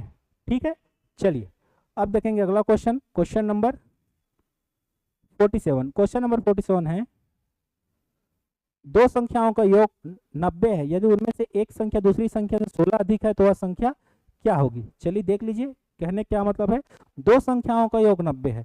चलिए तो दो संख्या क्या है, x प्लस वाई, इनका योग कितना है आपको दिया है क्वेश्चन में 90 है। एक संख्या दूसरी संख्या से अधिक है, मतलब दोनों का अंतर कितना दिया है आपको 16 दिया है, तो अंतर कितना हो जाएगा 16। अब क्वेश्चन में आपको क्या पूछा गया, वह संख्या क्या होगी, मतलब दोनों को जोड़ के 2 से डिवाइड करोगे तो x की वैल्यू मिल जाएगा, दोनों को घटा के 2 के डिवाइड कर दोगे तो आपको y की वैल्यू मिल जाएगी। चलिए जैसे हम x की वैल्यू निकालेंगे तो क्या हो जाएगा 90 प्लस 16/2 बराबर कितना हो जाएगा 6, 106/2, 2 5 6 10, और ये हो जाएगा 53। ये 53 क्या होगी आपकी x की वैल्यू हुई है। जैसे y की वैल्यू निकालना है आपको तो y बराबर क्या हो जाएगा आपका 90 माइनस 16/2, तो हो जाएगा 10 में से 4, 74/2, तो 3 होती है 6, और हो जाएगा 37। तो वहाँ पे x की वैल्यू आपको हो गया 53 और y की वैल्यू हो गया 37। देखिए किस में है, 53 और 37 आपके ऑप्शन बी में है। अगर इसको आप ऑप्शन से बनाना चाहें तो क्वेश्चन देखिए, दोनों संख्याओं का योग 90 है। सबको पहले दौड़ के देखिए क्या सभी दोनों संख्याओं का योग 90 है। देखिए 50 और 40 90, ये दोनों 90, ये भी 90 और ये भी 90, मतलब कहने का मतलब है कि सारे संख्याओं का योग आपको क्या दिया है 90 दे रखा है। एक तो क्या होगा देखिए 72 और 8, ये तो 80 होगा, मतलब ये क्या होगा, ये तो होगा ही नहीं। अब इन दोनों में देखिए एक संख्या दूसरी संख्या से 16 अधिक है, तो दोनों संख्याओं में घटा के देखिए क्या 16 डिफरेंस है, तो ये दोनों संख्या ऐसी है जिसकी दोनों का डिफरेंस कितना है 16 है, मतलब आपको ऑप्शन बी क्या होगा सही होगा। आपको एग्जाम में टाइम बचाने के लिए ऐसे ऑप्शन से भी चेक करना पड़ सकता है, तो आप उसको पहले बना लीजिएगा। ऑप्शन से अगर बन जाते हैं क्वेश्चन तो आपका समय भी बचाएगा और आप जल्दी से ज़्यादा क्वेश्चन क्या कर पाएंगे, अटेम्प्ट कर पाएंगे क्वेश्चन में। चलिए अब देखेंगे क्वेश्चन नंबर 48। क्वेश्चन नंबर 48 है,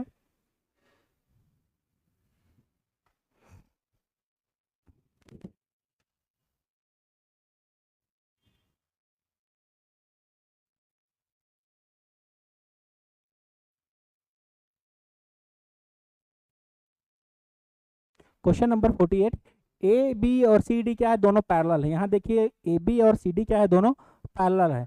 ओ क्या है, बिंदु है जहाँ बी डी क्या है, जुड़ते हैं। इसी तरह में दिखाया गया है, दिखा क्या गया है, देखिए यहाँ पे दिया ये कोण 35 डिग्री दिया है और नीचे वाला कितना दिया है आपका 40 डिग्री। अब पूछा गया है एक्स की जगह पे कितने कोण बनेंगे। चलिए यहाँ पे देखिए, अगर यहाँ पे एक इमेजिनरी लाइन में खींच दूं, जो क्या होंगे ए बी और सी डी का क्या होगा, पैरेलल लाइन होगा। कोई भी मान लीजिए इसको जेड मान लीजिए आप लाइन को, तो ये क्या होगा, तीनों लाइन आपस में पैरेलल होंगे। तो यहाँ से देखिए ये इसके लिए तिर्यक रेखा होगा, तो अगर ये 35 है तो कितना होगा 35 होगा, ये 40 है तो कितना होगा 40 होगा। दोनों जोड़ोगे तो ये वाला एंगल कितना हो जाएगा, देखिए 5 और 4 3 कितना होगा 7, मतलब ये एंगल आपका कितना है 75 है। तो ये वाला एंगल कितना होगा 360 में अगर 75 घटा देंगे तो एंगल मिल जाएगा। देखिए 360 में क्या घटाएंगे आप 75, तो कितना हो जाएगा, ये 5 हासिल आएगा, एक 16 में से 8 जाएगा तो 8 और 2 285 हो जाएगा आपका एक्स की वैल्यू। यहाँ पे कितना आ जाएगा 285 डिग्री। 285 डिग्री किस में है, देखिए आपके ऑप्शन सी में है 285 डिग्री। ठीक है, चलिए देखिए अगला question, question number 49। Question number 49 है, दो संख्याओं 5 और 6 अनुपात में है, अगर दोनों संख्याओं का लसामसा गुणनफल 48,000 है तो इन संख्याओं का अंतर क्या है। कहने का मतलब यह है कि दोनों संख्याओं का गुणनफल उन दोनों संख्याओं के एलसीएम एचसीएफ के क्या होता है, बराबर होता है। चलिए यहाँ पे क्या दिया है, दोनों संख्याओं को गुणनफल कर लेते हैं। क्या दिया है 5 और 6, कितना हो जाएगा 5 6 30, एक्स का वर्ग बराबर कितना हो जाएगा, ये 48,000। चलिए एक्स का वर्ग बराबर कितना आ जाएगा आपका 48,000 बटा 30। चलिए ये दोनों जीरो कट गया, 3 एकम 3, 3 6 18, 1600 बराबर कितना आ जाएगा आपका एक्स का वर्ग। तो एक्स बराबर कितना आ जाएगा यहाँ पे आपका 40 आ गया। और आपको पूछा क्या गया है, दोनों संख्याओं का अंतर कितना है 5 और 1 कितना, दोनों 6x में अगर 5x जाएगा, 6x में अगर 5x जाएगा तो कितना बचेगा x। तो x की वैल्यू पूछा गया है जी कितना है आपका 40। ठीक है, चलिए अगला क्वेश्चन देखेंगे, क्वेश्चन नंबर 50। क्वेश्चन नंबर 50 है, एक ट्रेन जिसकी लंबाई 110 मीटर है किसी खंभे को 3 सेकंड में पार करती है, यह ट्रेन 165 मीटर लंबी पुल को पार करने में कितना समय लगेगा। देखिए यहाँ पे दो कंडीशन है, ट्रेन जब किसी 110 मीटर लंबी किसी खंभे को पार करती है 3 सेकंड में, मतलब ट्रेन एक खंभे को पार कर रही है और एक वही ट्रेन क्या है एक पुल को पार कर रही है। तो दोनों स्थिति में ट्रेन की जो वेलोसिटी है, जो चाल है, दोनों स्थिति में क्या होगी, बराबर होगी। कहने का मतलब है कि अगर एक खंभे को कोई ट्रेन है, ये ट्रेन किसी खंभे को पार करे या किसी पुल को पार करे, पूरा थ्रू आउट उसका जो वेलोसिटी है वो क्या होगा, सेम होगा। तो चलिए चाल बराबर क्या होता है, दूरी बटे समय। जब कोई ट्रेन किसी खंभे को पार करे तो स्वयं की दूरी को पार करता है, मतलब 110 जो आपका ट्रेन की लंबाई वही क्या हो जाएगा, दूरी हो जाएगा। कितने सेकंड में पार करती है, 3 सेकंड में पार करती है, बराबर। चलिए उसके जो पुल को पार करेगी तब पुल की लंबाई और ट्रेन की लंबाई दोनों क्या होगी, जुड़ेगी, वही क्या हो जाएगा कुल दूरी। यहाँ पे ट्रेन की लंबाई 110 है और पुल की लंबाई आपको दिया है 165, और इसको पार करने में कितना समय लगेगा वही हमको क्या करना है, यहाँ पे फाइंड आउट करनी है। चलिए अब देखेंगे कितना होगा, 110 बटा 3 बराबर जोड़िए कितना होगा 5 7 2 275 बटा क्या हो जाएगा 1। चलिए काट दीजिए, 5 दूनी 10 और 2, चलिए होगा 5 5 6 25 और 5, तो 11 दूनी 22 और 11 5 6 55। ठीक है, ये कितना होगा 2 बटे 3 बराबर 5 बटे x, 5 दिया 15 और 15 बटे 2 क्या हो जाएगा 7.5। किस में आएगा जी, ये सेकेंड में आएगा। ठीक है, चलिए क्योंकि सेकेंड में क्यों आया, क्योंकि हमने इसको मीटर में लिया है, तब क्या होगा आपका, और नीचे वाला क्या है सेकेंड में है, तो अगर यहाँ पे वेलोसिटी है वो किस में होगा, मीटर प्रति सेकेंड में होगा, टाइम सेकेंड में होगा। ठीक है, और दूरी किस में होगी, मीटर में होगी। चलिए अगला क्वेश्चन देख लीजिए, क्वेश्चन नंबर 51। क्वेश्चन नंबर 51 है, नेहा और सुहाना की आयु का अनुपात 7:3 है तथा इनकी आयु का योग 80 वर्ष है, तो 6 वर्ष बाद नेहा की आयु क्या होगी। चलिए देख लीजिए क्या दिया गया है, नेहा और सुहाना का आयु का अनुपात। चलिए नेहा है और क्या है सुहाना है, इनके आयु का अनुपात आपको दे रखा है एग्जाम में 7:3। चलिए 7:3, अनुपात हटा दीजिए क्या होगा 7x होगा प्लस 3x होगा, क्योंकि दोनों को जोड़ के कितना दिया है आपको 80 वर्ष। यहाँ से आप क्या निकालेंगे, यहाँ से आप x की वैल्यू निकालेंगे, 7 और 3 कितना हो जाएगा 10, तो 10x बराबर कितना हो जाएगा आपका 80, 0 0 कटेगा, x बराबर कितना आ गया 8 आ गया। अब देखिए आपको पूछा क्या है, 6 वर्ष बाद नेहा की आयु क्या होगी। होगी मतलब आपको फ्यूचर में जाना है, मतलब प्लस करना है। नेहा की आयु पहले निकाल लीजिए, यहाँ कितना है 7x, तो 7 इंटू 8 सत्ते कितना हो जाएगा 56 वर्ष। 56 वर्ष क्या होगी उसकी वर्तमान की, प्रेजेंट की अब क्या होगा एज होगा। और हमको क्या करना है, इसको 6 वर्ष की बात के पूछा है, मतलब 56 में अगर 6 जोड़ दीजिए तो कितना हो जाएगा 62 वर्ष। 62 वर्ष क्या होगा 6 वर्ष बाद की आयु क्या होगी 62 वर्ष होगी, किसकी नेहा की। और आपको पूछा क्या गया है नेहा की आयु पूछा गया है 6 वर्ष बाद, कितना होगा 62, किसमें है आपके ऑप्शन सी में है। चलिए क्वेश्चन नंबर 52। क्वेश्चन नंबर 52 है एक आयताकार प्लाट की लंबाई चौड़ाई का अनुपात 8:5 है।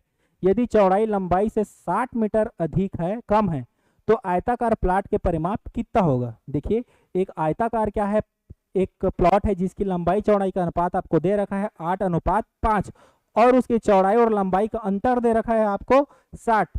तब देखिए वहां पे अगर अनुपातों का अंतर उस जो चौड़ाई और लंबाई का अंतर है उसका क्या हो जाएगा बराबर हो जाएगा। कहने का मतलब यह है कि आयत है उसकी लंबाई, चलिए एल और उसकी विड्थ दोनों की कितना दी है आपको 8 और 5 क्या दिया है अनुपात दिया है। चलिए अंतर दे रखा है, देखिए दोनों का अंतर कितना है 60 मीटर है, तो अंतर निकाल लीजिए 8x - 5x बराबर कितना हो जाएगा आपका 60। ये हो जाएगा आपका 3x बराबर कितना हो जाएगा 60, तो x बराबर कितना आ जाएगा आपका 20। अब आपको पूछा क्या गया है क्वेश्चन में वो देखिए, आपको पूछा गया आयताकार प्लाट की परिमाप क्या होगी। परिमाप निकालने के लिए सबसे पहले आपको दोनों भुजाएं क्या होनी चाहिए पता होनी चाहिए। चलिए 20 है तो 8 दूनी 16 160 एक भुजा होगी, और अगर 5 दूनी 10 100 क्या हो जाएगी दूसरी भुजा हो जाएगी। ठीक है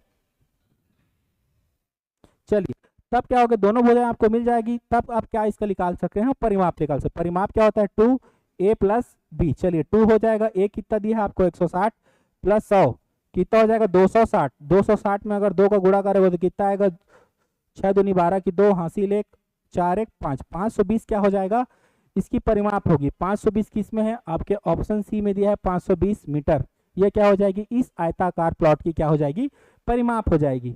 चलिए अगला देखेंगे क्वेश्चन नंबर 53। क्वेश्चन नंबर 53 है यदि एक शंकु का वक्री पृष्ठ का क्षेत्रफल 40 पाई है इकाई हो तो इसके आधार की त्रिज्या 5 इकाई हो तो इसकी ऊंचाई क्या होगी। चलिए देख लीजिए कौन बनाता है, यहाँ पे आपको पूछा क्या गया है वो देखिए शंकु है, एक शंकु ऐसी बनता है भाई शंकु, और यहाँ पे क्या दिया है इसका ये क्या होगा हाइट होगा, ये इसकी त्रिज्या की ऊंचाई एल होगा, ये एच होगा, और यहाँ से यहाँ तक के बीच की दूरी क्या होगी इसकी आर होगी। और आपको क्या पूछा कि इसका वक्री पृष्ठ का क्षेत्रफल कितना है 40 पाई है, तो इसका वक्री पृष्ठ का क्षेत्रफल कितना है पाई आर एल कितना दिया है आपको 40 पाई। 40 पाई पाई से पाई दोनों कटेंगे और इधर होगा आर एल बराबर कितना है आपका 40। यहीं पे आपका आधार की त्रिज्या दे रखा है 5, तो होगा 5l into L equal to 40। तो एल इक्वल टू कितना हो जाएगा 5 × 5 5 8 40। 8 क्या दिया है इसमें यूनिट नहीं दिया है, तब एल इक्वल टू कितना आ गया आपका 8 आ गया। ठीक है तो जो आपका स्लाइंट हाइट हो कितना हो जाएगा आपका 8 हो गया। आपको नीचे में आधार की त्रिज्या दे रखा है 5 और आपको पूछा गया है कि इस शंकु की ऊंचाई कितनी होगी। देखिए जो एक त्रिभुज बन रहा है वो क्या है त्रिभुज है समकोण त्रिभुज है। यहाँ पे आप पाइथागोरस थ्योरम के बदौलत आप यहाँ पे इसका हाइट निकाल पाओगे। चलिए 8 8 कितना हो जाएगा 64।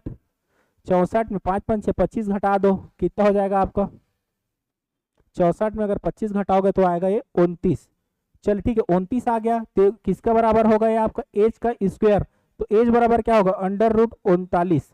√39 क्या हो जाएगा इस शंकु का क्या हो जाएगा ऊंचाई होगा। ठीक है चलिए नेक्स्ट क्वेश्चन देख लीजिए क्वेश्चन नंबर 54। क्वेश्चन नंबर 54 असत्य की पहचान कीजिए। यहाँ पे फार्मूलाएं दिए गए हैं आपको बीज गणित के चारों 3 फार्मूला दिए गए, इसको आपको चेक करना पड़ेगा कि क्या ये सही है या गलत है। चलिए a³ b³ इक्वल टू होता है a + b a² - ab + b²। ये बिल्कुल सही है। उसके बाद देखेंगे a - b का होल क्यूब का फार्मूला क्या होता है a³ - b³ - 3ab - ab। यहाँ पे दिया है प्लस, मतलब ये आपका जो ये वाला ऑप्शन है क्या होगा गलत होगा। और देखिए a + b होगा तो a² b² - a और b, इसको क्या है ये a + b का होल स्क्वायर, इसको उल्टा लिख दिया गया है a + b का होल स्क्वायर इक्वल टू होता है a² + b² + 2ab। यहीं पे आपको पूछा गया है 2ab, तो 2ab बराबर क्या हो जाएगा 2ab बराबर उधर a + b तो है ही आपका, ये होगा -a² हो जाएगा -b² हो जाएगा, मतलब ये भी आपका सत्य है। असत्य एक ही है जो है आपके ऑप्शन बी। ठीक है चलिए आपका ऑप्शन बी क्या हो जाएगा असत्य हो जाएगा। चलिए अब देखेंगे क्वेश्चन नंबर 55। क्वेश्चन नंबर 55 है, दिए गई आकृति में x का मान क्या करना है, आपको ज्ञात करना है। चलिए ये ऐसा सिचुएशन है जब किसी वृत्त को किसी बाह्य जगह से क्या है टेंजेंट डाला जाए और उसके एक क्या बोलना व्यास को उस टेंजेंट से क्या है मिलाया जाए, तब की स्थिति है। तब यहाँ पे क्या होता है, जो आपकी टेंजेंट है उसका वर्ग मतलब पी टी का वर्ग उसके जो बड़े भुजा है बीपी इंटू बाहर का भुजा है एपी के बराबर होता है। चलिए पीटी कितना दे रहा है 6 सेंटीमीटर, 6 का क्या हो जाएगा वर्ग, बीपी कितना है 5 प्लस एक्स कितना हो जाएगा 5 प्लस एक्स और एपी कितना दिया रखा है आपको 5। चलिए ये हो जाएगा 36 बराबर 5 5 6 25 प्लस 5x। चलिए 36 में अगर 25 आएगा तो कितना बचेगा 11 बराबर 5x। तो x बराबर क्या हो जाएगा आपको 11/5, 5 दूनी 10, 2.2 सेंटीमीटर। 2.2 सेंटीमीटर कितनी वैल्यू होगी, इस x की वैल्यू होगी, इस जीवा की वैल्यू होगी 2.2 सेंटीमीटर। ठीक है 2.2 सेंटीमीटर आपके ऑप्शन ए में है। ठीक है चलिए अब देखिए क्वेश्चन नंबर 56। क्वेश्चन नंबर 56 है, एक पिता अपने पास रखे कुछ पैसों को दो पुत्रों में 5:7 के अनुपात में बांटना चाहता है। यदि दूसरे पुत्र को 2800 रुपये मिले तो उसके पास कुल कितने पैसे हैं। चलिए देख लीजिए, एक पिता के पास उसके पास कुछ पैसों को दो पुत्रों में किस अनुपात में बांटता है, वो 5:7 में। ये पहला है और ये क्या है दूसरा है। चलिए अब क्या कहा गया है, दूसरे पुत्र को 28 मिले हैं, मतलब 7x बराबर कितना हो जाएगा आपका 2800। तो x बराबर कितना हो जाएगा 7 और 7 चौक 28, x इक्वल टू कितना हो गया आपका 400। और उसके पास कुल कितना है, एक तो 5 और 7 कितना हो जाएगा 12x हो जाएगा। तो 12x बराबर कितना होगा 12 और x बराबर कितना है आपको 400, 12 चौक 48 और 2 जीरो। उसके पास कितने हैं 4800 रुपए है। 4800 किस में है आपके ऑप्शन सी में है। चलिए क्वेश्चन नंबर 57। क्वेश्चन नंबर 57 है, एक समलंब चतुर्भुज क्षेत्रफल 180 वर्ग सेंटीमीटर है और समांतर भुजाओं के बीच की दूरी 15 सेंटीमीटर है। यदि समांतर भुजाओं में से एक भुजा 8 सेंटीमीटर है तो दूसरी भुजा की लंबाई हमको ज्ञात करना है। चलिए ट्रेपेजियम है, एक समलंब चतुर्भुज है। समलंब चतुर्भुज की दो भुजाएं क्या होती है पैरेलल होती है। चलिए उसी पैरेलल भुजाओं में एक भुजा आपको 8 सेंटीमीटर दिया है, दूसरा x मानेंगे हम क्योंकि हमको निकालना है, और दोनों भुजाओं के बीच की दूरी हमको दे दिया है 5 सेंटीमीटर और इसका एरिया दिया है 180 सेंटीमीटर वर्ग। चलिए इसका एरिया क्या होता है, इसका होता है 1/2 a plus B. A plus B क्या है, दोनों समांतर भुजाओं का योग इंटू क्या हो जाएगा इसका हाइट। चलिए 1/2 हो जाएगा, एक भुजा हमको दे रखा है 8, दूसरा हमको दे निकालना है कितना है x गुणा 180 एच कितना दे रखा है यहाँ पे 15, और ये कितना बराबर होगा आपका 180 के बराबर होगा। चलिए 15 एकम 15 हो जाएगा, 15 एकम 15, 15 दूनी 30 और ये हो जाएगा 24। 24 बराबर कितना हो जाएगा जी ये 8 प्लस एक्स। तो एक्स बराबर कितना हो जाएगा, एक्स बराबर आ जाएगा आपका 16 सेंटीमीटर। मतलब ये ट्रेपेजियम का जो बड़ी भुजा है वो कितना होगा 16 सेंटीमीटर होगा। यही आपको पूछा गया है कि इस समलंब चतुर्भुज की दूसरी भुजा की लंबाई कितनी है, तो दूसरी भुजा की लंबाई कितनी है 16 सेंटीमीटर है। ठीक है चलिए देखेंगे 58 नंबर का क्वेश्चन। 3 सेंटीमीटर 4 सेंटीमीटर और 5 सेंटीमीटर भुजाओं वाले त्रिभुज का किस प्रकार का त्रिभुज है, समबाहु त्रिभुज। समबाहु त्रिभुज के लिए तीनों भुजाएं क्या होना चाहिए बराबर होना चाहिए। क्वेश्चन में आपको तीनों भुजाएं बराबर में दिया नहीं है, मतलब आपके समबाहु त्रिभुज होने के चांसेस है ही नहीं। उसके बाद देखेंगे समद्विबाहु समकोण त्रिभुज। समद्विबाहु समकोण त्रिभुज क्या होता है, ऐसा त्रिभुज जिसका एक भुजा 90 अंश का हो और दो भुजाएं आपस में बराबर हो। यहाँ पे देखिए एक 3 है, एक 4 है, एक 5 है, मतलब दो भुजाएं आपस में बराबर है नहीं। तीसरा ऑप्शन देखिए समकोण त्रिभुज। समकोण त्रिभुज क्या होता है, ऐसा त्रिभुज जिसका एक भुजा 90 डिग्री का हो और उसके कर्ण का वर्ग दोनों अन्य भुजाओं के वर्ग के बराबर होता है। चलिए यहाँ पे चेक कीजिए कर्ण का वर्ग, यहाँ पे बड़ी भुजाएं क्या हो जाएगी कर्ण। कर्ण कितना है आपका 5, 5 का वर्ग अन्य दो भुजाओं के वर्ग के बराबर होगा 3 का वर्ग प्लस 4 का वर्ग। चलिए 5 5 कितना हो जाएगा 25 बराबर 3 3 9 और 4 चौक 16। ये क्या होगा 25 बराबर ये भी होगा 25। मतलब ये क्या होगा राइट एंगल ट्रायंगल होगा, ये क्या होगा एक समकोण त्रिभुज होगा। आपका ऑप्शन सी क्या हो जाएगा राइट हो जाएगा। चलिए देखते हैं आज का 59 क्वेश्चन। 59 क्वेश्चन क्या है, 9 की घात n गुणा 3 की घात 5 27 की घात 3 बटा 3 गुणा 81 की घात 4 बराबर 27 हो तब n की वैल्यू क्या होगी। चलिए इसको लिखते हैं क्या होगा 9 की घात n गुणा 3 की घात 5 गुणा 27 की घात कितना दिया है आपको 3, और नीचे में क्या है 3 गुणा 81 की घात दिया है 4 बराबर हो जाएगा 27। इसमें क्या करेंगे, सभी देखेंगे 3 के गुणज है, मतलब सबको क्या करेंगे 3 के बेस में क्या करेंगे बराबर करेंगे। चलिए 9 को लिख सकते हैं 3 की घात 2, 3 तिया 9 ही होता है, उसकी पावर n, 3 की घात 5 ऑलरेडी 3 के बेस में है, इसको ले 3 तिया 9, 9 तिया 27, मतलब 3 तिया 3 ऊपर में हो जाएगा 3।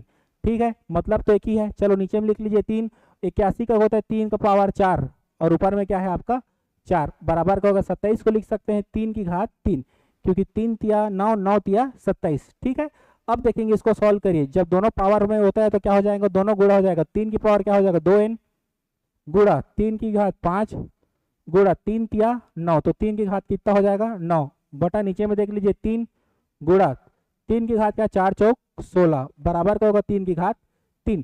जब मल्टीप्लिकेशन में हो और उसका बेस सेम हो तब उसके पावर आपस में जोड़ जाएंगे। चलिए तीनों का क्या है बेस सेम है तो उसके पावर जोड़ जाएंगे, क्या होगा 2n प्लस 5 प्लस 9 बटा क्या हो जाएगा, ये दोनों क्या हो जाएगा 3 का पावर 16 और एक कितना होगा 17, 3 की घात कितना हो जाएगा 17। चलिए ऊपर में कितना हो जाएगा, ये तो हो जाएगा 3 की घात 3। चलिए 2n और एक कितना होगा 14, यहाँ पे लिख दूंगा मैं 3 की घात 2n प्लस 14 और नीचे में होगा 3 की घात 17 बराबर कितना होगा 3 की घात 3।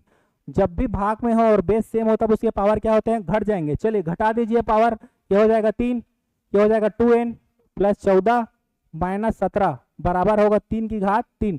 दोनों बेस सेम है, मतलब इसको क्या करते हैं हम इक्वेट कर देंगे। 14 और 17 घटेगा तो कितना हो जाएगा ये माइनस कितना हो जाएगा 3 बराबर कितना होगा 3। नंबर क्या है 60। आज का अंतिम प्रश्न है, देखिए 3 लकड़ी के तीर की लंबाई क्रमशः 36 मीटर 54 मीटर और 63 मीटर है, तब क्या पूछा गया है, इसके बराबर लंबाई के छोटे छोटे टुकड़ों में बांटा गया है। प्रत्येक तीर की अधिकतम लंबाई पूछा गया है। प्रत्येक तीर की अधिकतम लंबाई मतलब इन तीनों संख्याओं को क्या निकालेंगे हम एचसीएफ निकालेंगे, तीनों संख्याओं का एचसीएफ निकालेंगे। क्या क्या दिया आपको 36 54 और 63। चलिए किससे जाएगा भाग जाएगा, किससे जाएगा 3 से जाएगा, सीधा 9 से दे दीजिए। 9 चौक क्या होगा 36, 9 छक्का 54 और 9 सत्ते 63, मतलब 9 ही हाईएस्ट है जो कॉमन है, मतलब इसका एचसीएफ कितना हो जाएगा, एचसीएफ हो जाएगा 9।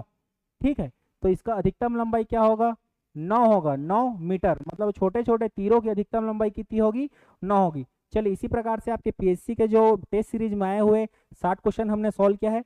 ये वीडियो अच्छा लगा होगा तो प्लीज़ लाइक कीजिए, शेयर कीजिए और हमारे